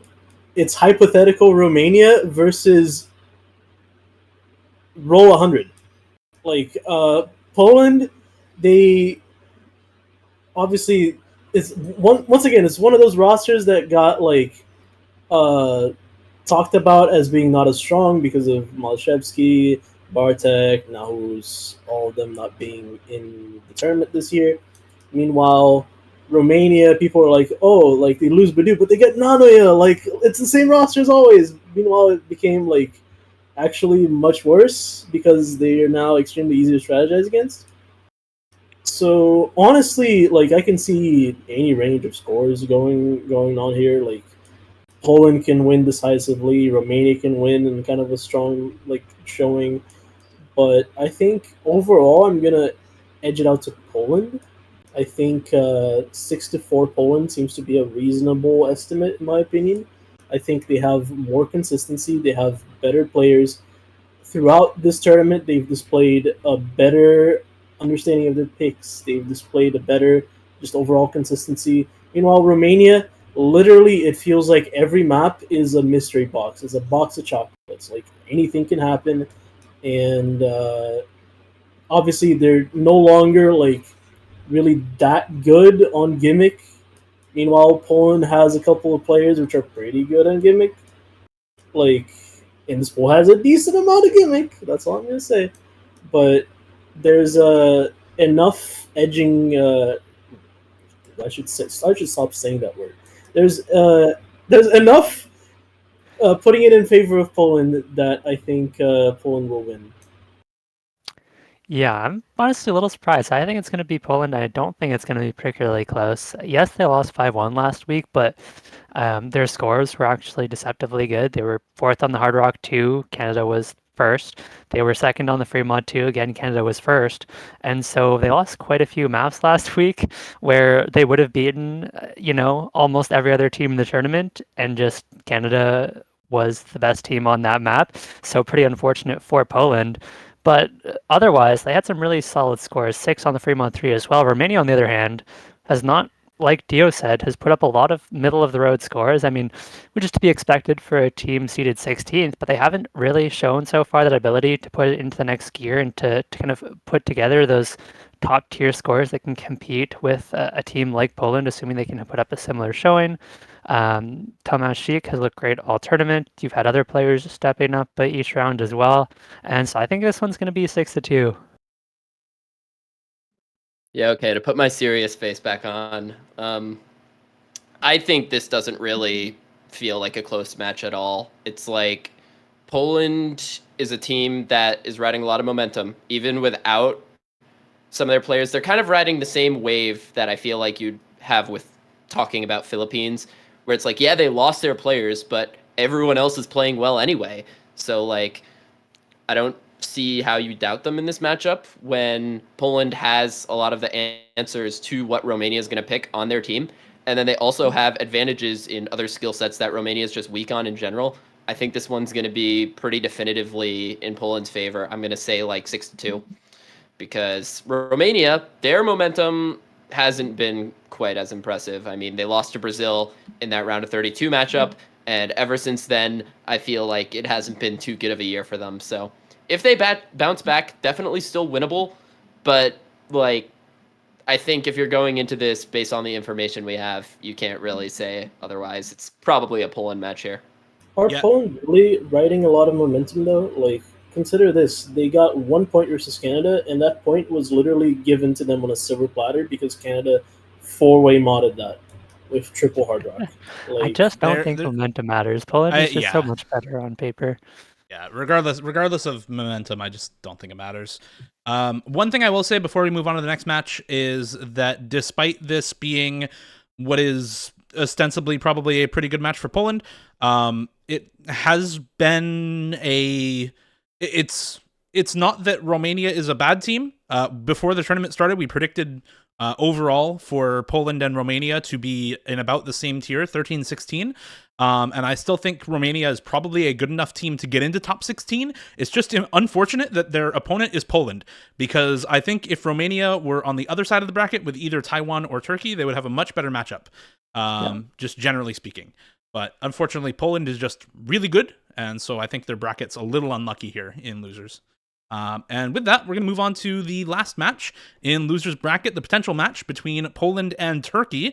Winner of the last match we just discussed. This one, surely. Yeah, well, I think Dada, you had an interesting expression when I said that Romania's matchup might be slightly easier with either Taiwan or Turkey. So why don't you start us off here and give us the path forward for Turkey on this map? what do you mean path forward? They're gonna win. Okay. You know, I can't even put it. I can't do it. I can't do it. Yeah, that's what I thought. That's what I thought. Yeah, Poland takes this fairly decisively, although I think it's a little bit closer than I think a lot of people will predict here. I think I'm putting 6-3 to Poland in my pick'ems right now. I think there's enough variance in Poland, and there's enough of a solo carry in Raiko, and like good backup scores in Shinkiro, in Clutch X, Orke, that Turkey can take a couple points. But I think Poland just overall has an easier time playing against Turkey than they have against Romania. I think it's kind of unfortunate that the seeding came out this way, but it happens. That's Romania's fault for losing against Brazil, I guess. Yep. So, yeah, Poland pretty decisively, 6-3, I think 6-2 maybe. I'll go next. We'll keep it quick. I think Dada's got 2 points too many. This one's going to be pretty decisive, even more so than Poland Romania. I'm going to say 6-1. Ditto. Okay, we're just speeding through it. I mean, what do I have in my pick'ems actually? I have in the pick'ems that this is. Yeah, I also have 6-1. I mean, I think like Turkey can take a point. Turkey can take a point in this matchup. There's somewhere for Raikaho to solo carry. There's somewhere that Poland is going to experience, a rough time on one of these maps for sure. There is some variance in this Poland's roster's scores as well, looking at qualifiers on stuff like the DT1 there. Maybe something like the DT4 starts to stick out as a solid pick there, but generally speaking, you look at the head-to-heads, it's pretty much all Poland favored, and there's just not too many like paths forward in terms of good things to pick for Turkey outside of just speed mechanics, which is at best a toss-up anyway, so I got 6-1. I got 6-1, could be even 6-0. I don't know. Like Turkey, I'm very confident they'll beat Taiwan. And then Poland has 8 players that aren't skill capped yet. So it's like, yes, Raikoho can maybe carry 1 point with Shinkiro, but it would take like a generational like flop from Poland. Like they have rosters for every single map. Same with Romania. So I have to give it to Poland here. All right, and that'll do it for the losers bracket. So we're going to move on now to the first of 4 winners bracket matches this weekend. South Korea versus Hong Kong. I think this is the most one-sided winners bracket match as well. I'm going to go 6-1 for South Korea. This is a matchup where I think the seeding is less important than the types of maps that both teams are good at and how the matchup actually plays out. And unfortunately for Hong Kong, South Korea is just a better version of the same team. Both these teams really like to pick aim. Both these teams really like to pick aim control. They both like to pick reading. They both like to pick gimmick. South Korea, unfortunately for Hong Kong, also has a very good speed roster. They had people who put up 3 FCs on the DT2 in qualifiers, which was really, really difficult to be super consistent on because of both the finger control at the start and the super long stamina stream sections near the end. This is a team that has, I don't think, dropped a point yet, actually. I think they're 5-0 both matches so far. Hong Kong had a very good time against Philippines, and unfortunately for them, I think that good time probably ends here. I think they can maybe take a point, right? I think Hong Kong is good enough that even on a quarterfinals pool, they'll still probably find somewhere that they are able to outshine Korea. But overall, Korea matches up into Hong Kong very, very well. They cover a lot of the same strengths as Hong Kong, and they're still better on Hong Kong's weaknesses. So I think this is a rare matchup where you could actually see South Korea picking into speed mechanics against another team. To keep it short, South Korea hasn't dropped a point this tournament. I don't think this is where they drop a point either. I think it's 6-0. I like the Hong Kong roster a lot, but like they have these players are pretty much going to be 300, 400k capped on a lot of these maps. And I'm pretty sure South Korea has 4 players that can FC every map in this stage. This is the single match that I'm going to predict as a 6-0. I think besides maybe China versus Finland, I think this is the only realistic 6-0 that actually is like fairly likely to happen. Like I don't see South Korea even dropping a point. I think there's not enough variance that happens here. This is like the South Korean roster is actually like Los Galacticos Real Madrid versus Hong Kong, which is like a fairly stout Sevilla roster, but I don't think they stand a chance. Like basically, South Korea just gaps them in basically every skill set, so that's why I'm fairly confident 6-0. 6-1, potentially 6-2 in like a very extreme scenario, but I think 6-0 is very likely. Yeah.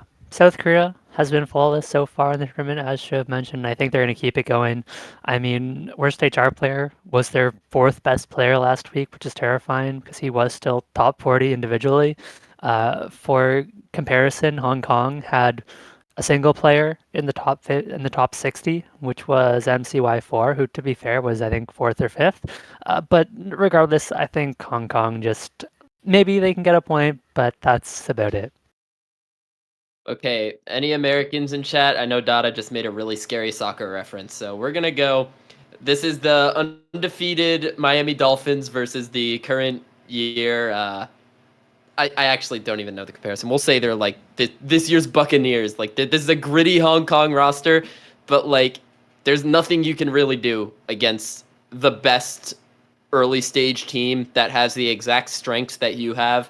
It's just like it's a matchup made in hell for Hong Kong, and it's just really unlucky to be here. So I'm gonna hop on the 6-0 train. All right. And that'll do it for the first winners bracket match. And we will go on to our next matchup in the winners bracket. I think enough has been said on this one. Into the second match of winners bracket, which is Russia versus Germany. Miles, start us off for this one. Who's got this one in the bag? This is a awesome matchup, actually. I'm really excited to watch this one. Russia versus Germany. These are, I think, the two suitors that I think we've had for being like the consensus fourth place team. Like after your USA, South Korea, Australia tier of teams, you have, I think, Russia and Germany as the next two best. And this is just a really tough matchup. I don't have the stats up right now, so I'm going to go completely off of vibes here. This is a match where I think Russia has a big chip on their shoulder because, you know, last year they lost that match to Germany in tiebreaker. It was so close throughout the match. Russia had opportunities to close that match out, just choking them away in the end. I remember on that one Halia aim free mod map, they really could have closed them. Oh no. Oh, goodbye, Oh no, Miles. his internet. Well, He's gonna be back. He's gonna be back. oh, I'm back. Okay, I'll repeat what I just said. So you remember that Halia aim map from free mod in semifinals last year? Russia lost that one right at the end. It was really sad. They could have won that match right there, but they didn't. And Germany has just been kind of that big bad for Russia.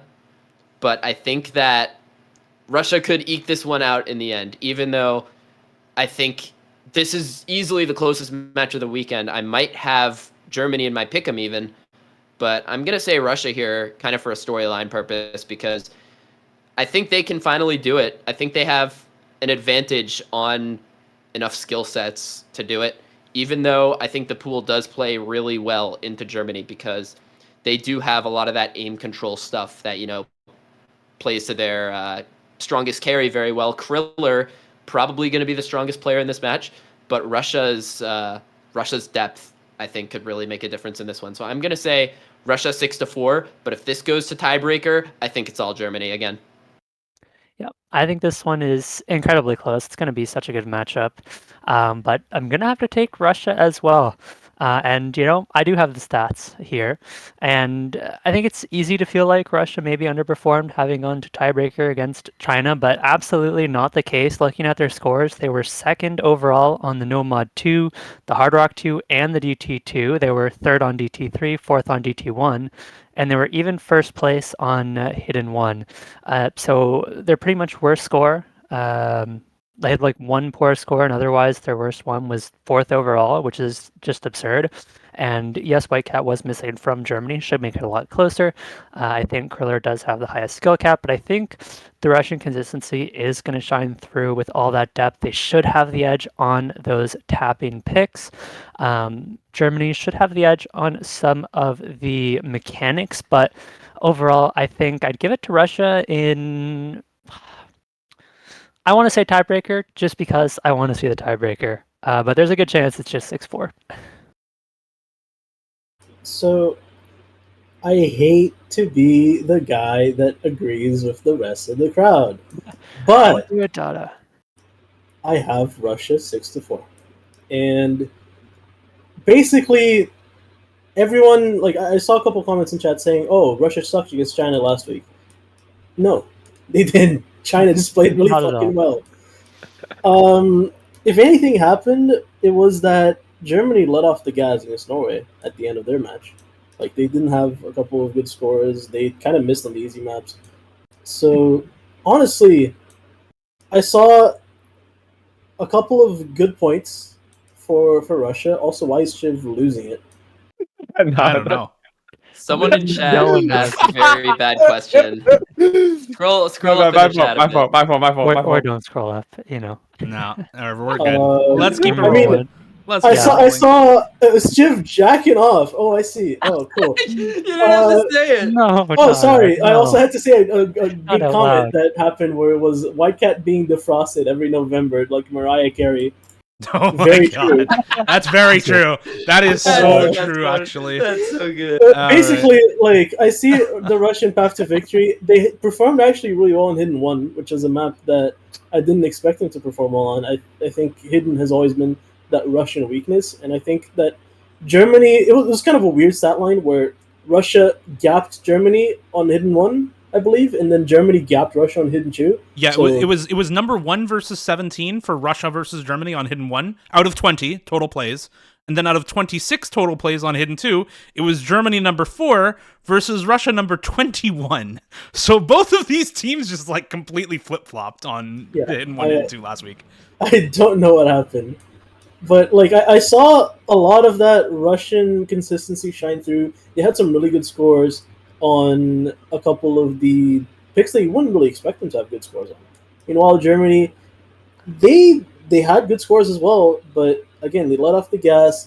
I think, in theory, every pick that they kind of face each other off against is, like, in theory, 50-50, but Russia has a slight edge on some of them. Germany has a slight edge on fewer. So I think Russia in general has like a 6-4 kind of matchup. I also think that if this goes to tiebreaker, I don't think Russia wins. As weird as that sounds, I think Germany has a better tiebreaker roster, having Kriller, having White Cat, having Okinamo, having like basically any of their 4 fills. Just setting into that tiebreaker, I think they have more consistency on that front on longer maps. But yeah, just I predict Russia 64. You're right. It's such a fast aim tiebreaker. Like, that's so Germany. Yeah, God bless. I don't even have to do anything, and other people can say the exact opposite for me because I'm going Germany. I have it 6-5 now. I used to actually have it 6-3, but after listening to him, I was like, yeah, Russia probably takes the tiebreaker and Germany probably wins. Because yes, the tiebreaker is aim. There's a lot of aim in this pool, and Germany is going to win pretty much all of them. I think mechanics-wise, Germany has such a strong advantage versus Russia. I feel like a lot of these aim consistency picks, you got Tim Cackney, you got Krilley, you got Mr. White Cat himself, you got Yeri. These guys are not missing, and you have answers to a lot of these Russian non-super gimmicky picks, but stuff like, you know, alt in tech, you still have Zyfrost, you still have Ahoff, you still have Krilla, of course, to match the players like Markram, to match Desk, to match Handsome. So I think that this match easily goes to tiebreaker, and I think Germany, because it's mechanics tiebreaker, takes the win. To be honest, I think any type of mechanics tiebreaker, even if it was mech tech or like just like a raw like aim or stream map, I think Germany will win the tiebreaker anyways because this Russian roster just doesn't really have those tiebreaker players besides, you know, Skrow and Welter. I guess Chikoni to a decent extent as well, but I think I'm pretty confident Germany will win this match if it goes to tiebreaker, and I think it will. Yeah, I'm pretty much on the same train as Kevin here. I got Germany in the pick'ems. It's 6-4 for me, but even if it goes to tiebreaker, I still think Germany wins.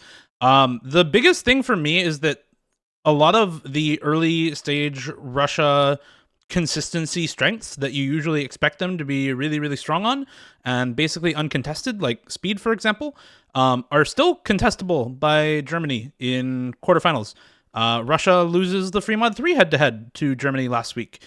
Yes, they win the DT2, but they also lose the Fremod 3. In round of 32, I think there was another one. Yeah, they lose the DT2 head-to-head. It's a very close margin, but 100K is still a point. And you can't really afford those 100K margins if you are Russia in this matchup, right? You just cannot afford to lose those early stage speed picks. And the fact that Germany is still one of the best speed teams in the tournament makes this way harder for Russia, because Germany is also one of the best hidden teams in the tournament. I think this is a very good matchup for Germany precisely because they are still strong enough to contest, even if they're not favored, on Russia's biggest strengths. And they are very, very good into Russia's weaknesses historically, which is pretty solid. Now, yes, last weekend there was the flip flop. I don't know what happened there. I don't know, man. But I think that this pool has, with the extended hidden mod pool, with a more traditional hidden mod pool, with the AR9 awkward aim hidden 1, the AR8 reading hidden 2, the tech hidden 3, that being what it is, I think is very good for Germany. The AR5 no mod is very good for Germany. The Amy Hard Rock pool, with the Hard Rock 2 being CS 7.8, very good for Germany. And I feel like those kinds of things are extremely good on this pool for them, and they match up pretty well skill set wise into Russia. And so I think that this is Germany. I think it is going to be close. Again, I have 6-4 in the pick'ems. I could see tiebreaker very easily, but I just think that this is probably a Germany victory. All right, on to the next matchup, which is Australia versus the United Kingdom. This is a tough one to predict for sure. Swedish. Perfect raid. Bubble Man perfect raid. raid This one timer. time. Bubble Man just Bubble raided. Man raid. Bubble Man raid. All right, so yeah, UK versus Australia. What do you say about this besides UK is this year's Canada? They completely fucked the bracket. They made it so that all these matchups are very, very hard to predict. Even if you go off of qualifiers, which is on the most similar pool in terms of difficulty, it doesn't really matter because UK's qualifiers don't matter because their seed is wrong. So if you just look at what has happened so far, you have had UK being the most consistent, highest skill cap speed team in the tournament so far, and Australia winning head-to-heads on other things in the pool instead, which feels weird to say about Australia. But they are still very good at DC aim. They are still very good at finger control. They are still very good at anti-mod. They are still very good at hidden. And if you look at the head-to-heads on anything besides speed that these two teams have played, as well as like the rankings for both of these two teams on things that are not direct speed, Australia tends to perform slightly better. There are still top scores for UK on other maps, but Australia has, I think, overall across other skill sets been performing better than UK. These are, again, slight margins because I think UK is better than seed number 10. Like, they're probably like top 6 maybe. But I think Australia is still good enough to top 3 this year. And so I have Australia like 6-4. I think it's going to be really close. If Australia, however, my one caveat is, if Australia mispick and pick speed in this matchup, then I think they lose. I think if Australia picks speed, they lose. So my prediction is predicated on Australia knowing that they are not supposed to pick speed in this matchup. Dude, this prediction is so hard because actually, like, I'm more worried. I'm trying to predict what Dada and Miles have in their head right now. Like, I'm like, it's like a second level of prediction because, like, if they both say Australia is winning, which I 100%, I'm like 99% sure both of them are gonna say UK is winning because, like, it's like faith, like 1% chance, 99% faith type shit. Like, I'm all I'm gonna say is like, dude, this is like the hardest prediction ever. You know what? I'm gonna go 6-4. I'm gonna go UK wins, mainly because of the team's vibes. I think people on this team are going to lock in. A lot of these players have like the thing I'm saying is this is gonna be about drive. This is gonna be about like passion, love for the game type shit. I think this UK roster has so much to prove in this matchup, and they know as well. If players like Schiazzo, Listia, Mahmoud, who dominated tryouts, as well as Bubbleman holding the fort down with players like Akoli Bedvaj, Hunt, I think they can actually win this match as long as they really lock in and believe. I'm going to go 6-4 for UK. I love this Australia roster as well. They probably actually win this match, but who cares? Let's predict UK wins 6-4. Dada. You said I was gonna predict the UK because of 1% faith, 99%, or sorry, 1% stats, 99% faith, or some shit. I actually have on my pick'ems Australia 6-3, and I have this because I know my biases. I know that I'm very close with a lot of the UK roster. I know a lot of their like strengths. I know a lot of their like feelings before the match, and I know that because they feel kind of okay, that maybe I'm overestimating them because I had this as a match that could go to tiebreaker. I had this as a match that Australia UK could be really really close, but now I'm like, maybe like I know too much. Maybe like everybody's like this. Meanwhile, Australia is like basically a completely different world. I don't really talk to many of them, so all I'm saying is I don't know who picks what in this match. I don't know what happens. All I know is that I think Australia has a more consistent roster than the UK because of a lot of UK's like either newcomers or people that have kind of like an inconsistency kind of built into their skill set. We saw this last week. We saw how they fared in the hidden pool. We saw how they had a couple of like extremely good in theory scores in their sheet and all the stuff like that that they didn't actually translate to a match. So we saw how that could lead to mispicks and stuff like that. Meanwhile, Australia, like just looking at their history right now in this tournament specifically, they 5-0 Sweden, which is a good Sweden, and they 5-0 Austria, which is not that good of a not that good of a team, but but I think that they exude more confidence to me than the UK All right. in knowing the biases. iFlame. Yes. I have to say, UK, heavily underseeded. They had a really good showing last week. One of the top performances on the round of 16 pool. They were first place on No Mod 3, GT2, and Free Mod 3.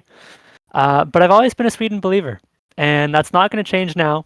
So I'm going for Australia, 6-3. I think, I mean, it's no secret that UK is underseeded, right? Australia is going to take this match seriously. They're going to practice. They know UK is going to be a tough opponent, and I think they just have the higher skill cap. They should be a more consistent team. They're not one of those top teams that, at least from what we've seen so far, will just drop random points to lower seeded teams. And so I think with that consistency, with the skill cap, they're going to be really good on this pool. I do think the picks will be pretty contested. I'm also not going to try and guess which picks will favor either team, but I'm going to have to say 6-3 as well. All right, Miles, last one. Okay, so like this is kind of like a those who know sort of moment because I've heard of how Bubble and UK want to approach this match. So I'm not gonna spill the beans out of respect for him. Beans? But Britain reference? beans. Wow. Yeah. Basically, if you're viewing this match from an objective standpoint where you think things will go as planned, you have to say Australia here. But one thing that I liked or that I much agree with Dennis on is that in a chaotic matchup with shithousery and breakpoints, that is the path that UK wants to take here. Like if Australia missteps, and there's a couple landmines in this pool that I kind of know. I know a few landmines in this pool. If Australia picks into a couple maps, it might not go well for them. But really, like, all statistics, all, like, precedent should point to Australia here. But in a world of chaos, UK can take this. That's all I'm going to say. So I think on my pick'em, like Dada, actually. No, don't put me on UK. Put me on Australia. What the hell, man? You're not giving me an easy way to decide. Say your okay. Go. Finish up. 30 seconds. 30 seconds. Finish up. Australia, man. So you just killed my whole train of thought. But I'm sorry. Yeah, like it's just a tough road for UK in this matchup. Like you're going up against the best player ever. So. But they're going into this with a good mindset, I think.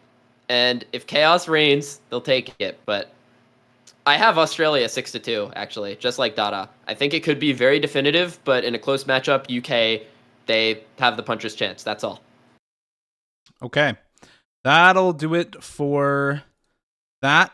match, and now we go on to our last match of the weekend, which is United States versus Canada. Miles, start us off on this one.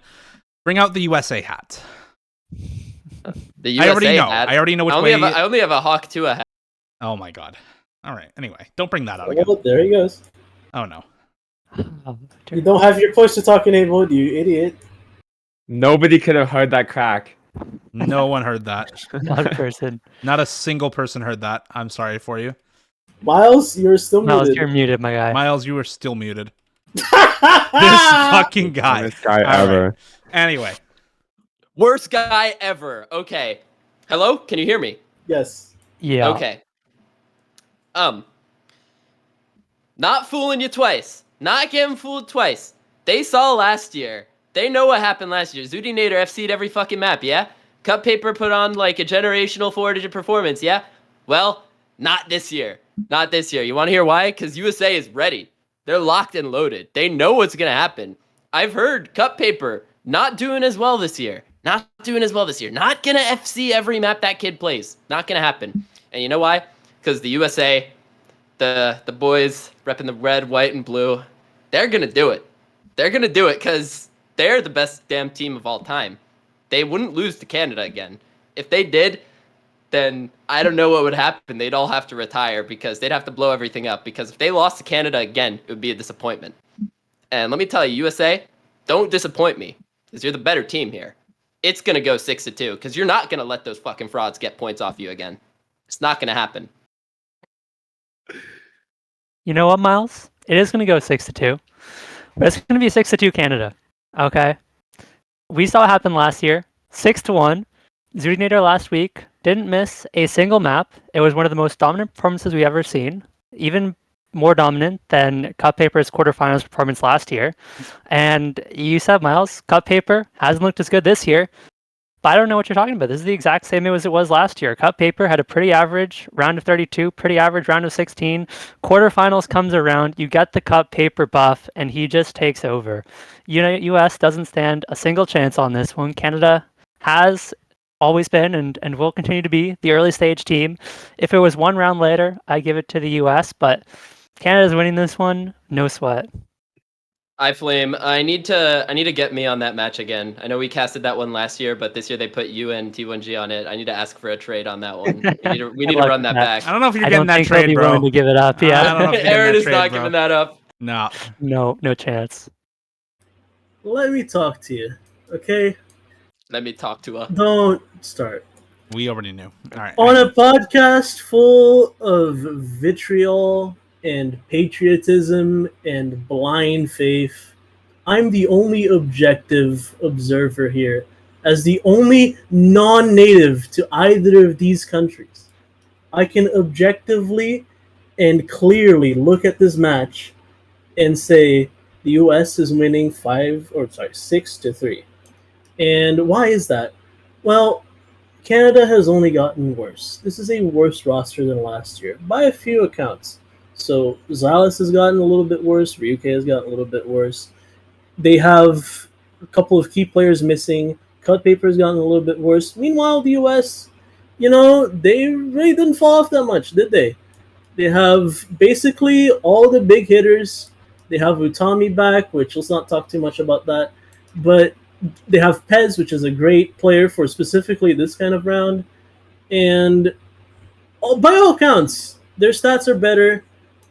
Not that much better, actually, but they're mostly better, and they scale better. So let's just say, let's just put it like it is. USA 6-3, fairly conservative estimate. I think Canada has some good points that they can take off, but I think that just in general they can't get to that big 6 mark. I don't think they can even get close. But yeah, and back to the usual patriotism and vitriol that's gonna follow me. Yes! Beautiful day to be a Canadian. It's a beautiful day, guys. Just like last year, I predicted Canada to win. And guess what? They're winning again. I'll tell you exactly word for word how this match will go. Taquito, right now, he's quivering in his boots. He can't even sleep. He's like, oh my god, that one Cut Paper on the enemy team? How am I even going to play? He's going to look at the stats. Oh, this guy doesn't care. Wait till he knows. Franklin, oh, Guess what, Kevin? I finished all my math contests this week, so I actually played the pool for once. Oh, and his entire sheet is filled with blue. All 7s on every map. He's gonna FC every single map. So that's already the question. Oh, we're gonna see what happens.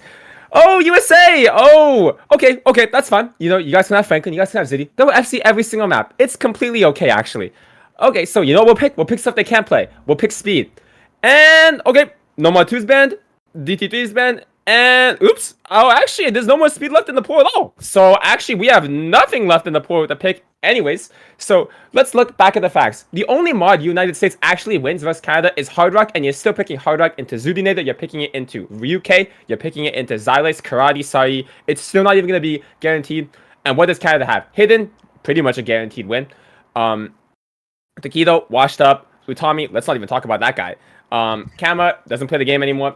And you have Cut Paper, gonna FC every single map. Sorry, gonna FC every single map. Big Black, 4 FCs on Canada, no matter what. Free mod, guarantee win.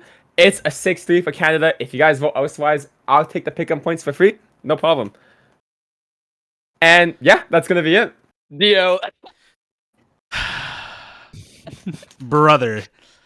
So anyway, yeah, Dada. I'm the same way. By the way, I am also theoretically unbiased because I am a citizen in both the United States and Canada. I was born in the United States and lived there for 25 years. I live in Canada now, so theoretically also unbiased. This one is. You have to feel like both teams will turn it on for this match, right? You have to feel like both teams will come into it with a pretty reasonable amount of prep being done already. It's a historic rivalry. These teams used to and potentially still do scrim each other all the time, play matches against each other quite a lot. I don't know if that's still the case this year or if that's just a thing of the past now, but this is a matchup that has quite a lot of history behind it. There are things that Canada is better on than the United States. I think specifically you can look at DT alt as something that Canada is very good at. You can look at speed DT as something they can contest. You look more at stamina as definitely a USA skill set. You look at hard rock as generally USA favored, but contestable for Canada, especially on precision and aim stuff. You look at hidden as generally actually USA favored. They do have a very, very strong hidden and hidden reading roster, but still very, very good rosters for those types of things for Canada. It's very close on all accounts going through the qualifiers. It's close on all accounts going through the round of 32 and round of 16. I think that this is like actually close again, but I think after last year, after knowing what I know about this matchup with some slight info from last year about USA and what they thought going into the match from last year. I think I will actually... Man. Do I go Canada or do I go United States on this, man? I don't know. I actually don't know. I actually don't know which way to go. Last year, what I will say is that the USA actually knew Canada was going to be a tough opponent, came into it prepped, and still lost. And for that reason, I'm going to go Canada. I'm going to say that they probably are able to do it again. That said, this would be if it was the same Canadian roster as last year. I agree with Dada that Canada got worse. Like, their roster actually got worse. Cut Paper is no longer the, like, super carry player from last year. That guy does not play the game as much. He has not had the practice that enabled those kinds of performances last year. And so I'm going United States. And I'm sorry to my fellow Canadians. I hope my fellow Americans welcome me back with open arms. That deal understands. He doesn't want to see the screenshot in the Canadian servers if he votes USA. And you don't understand. When I went to go, if they lose, if Canada wins, I already know what's coming. Don't worry, I already know. I knew exactly what was coming from your mouth. When I went to go grab the school, I took out my headphones and I didn't actually put them back on until you stopped yapping. Like I knew that everything you said was going to be completely ignorable. Yeah, it's going to be a beautiful statement. Oh, same ignoble when I said it last year. And guess what happened? Canada won. It's like when Pat McAfee sang the entire Georgia like fight song and then said, "I'm taking Alabama." All right. Well, that's it for this one. That's it for our predictions. That's everything. We got USA versus Canada. It's completely split. I still don't even know if USA wins. I don't know. I might flip to Canada in the pick'ems. Who knows, man? I have no idea how to predict this match. We'll see how it goes. That's everything. Thanks for watching. Quarterfinals is going to be a weekend full of bangers, always is in the OS World Cup. First match is tonight, Chile versus Japan, 3 UTC Saturday. That is in 3 hours from now. And then there's a full 7 hours actually of matches on Saturday, 12 UTC to 18 UTC, potentially another one at 20 UTC, and then bunches of more matches on Sunday as well. Almost every match this weekend is going to be good. Tune in. Thanks for watching. Thank you to Shiv, Dada, iFlame, Miles for coming on. We'll see you guys next weekend.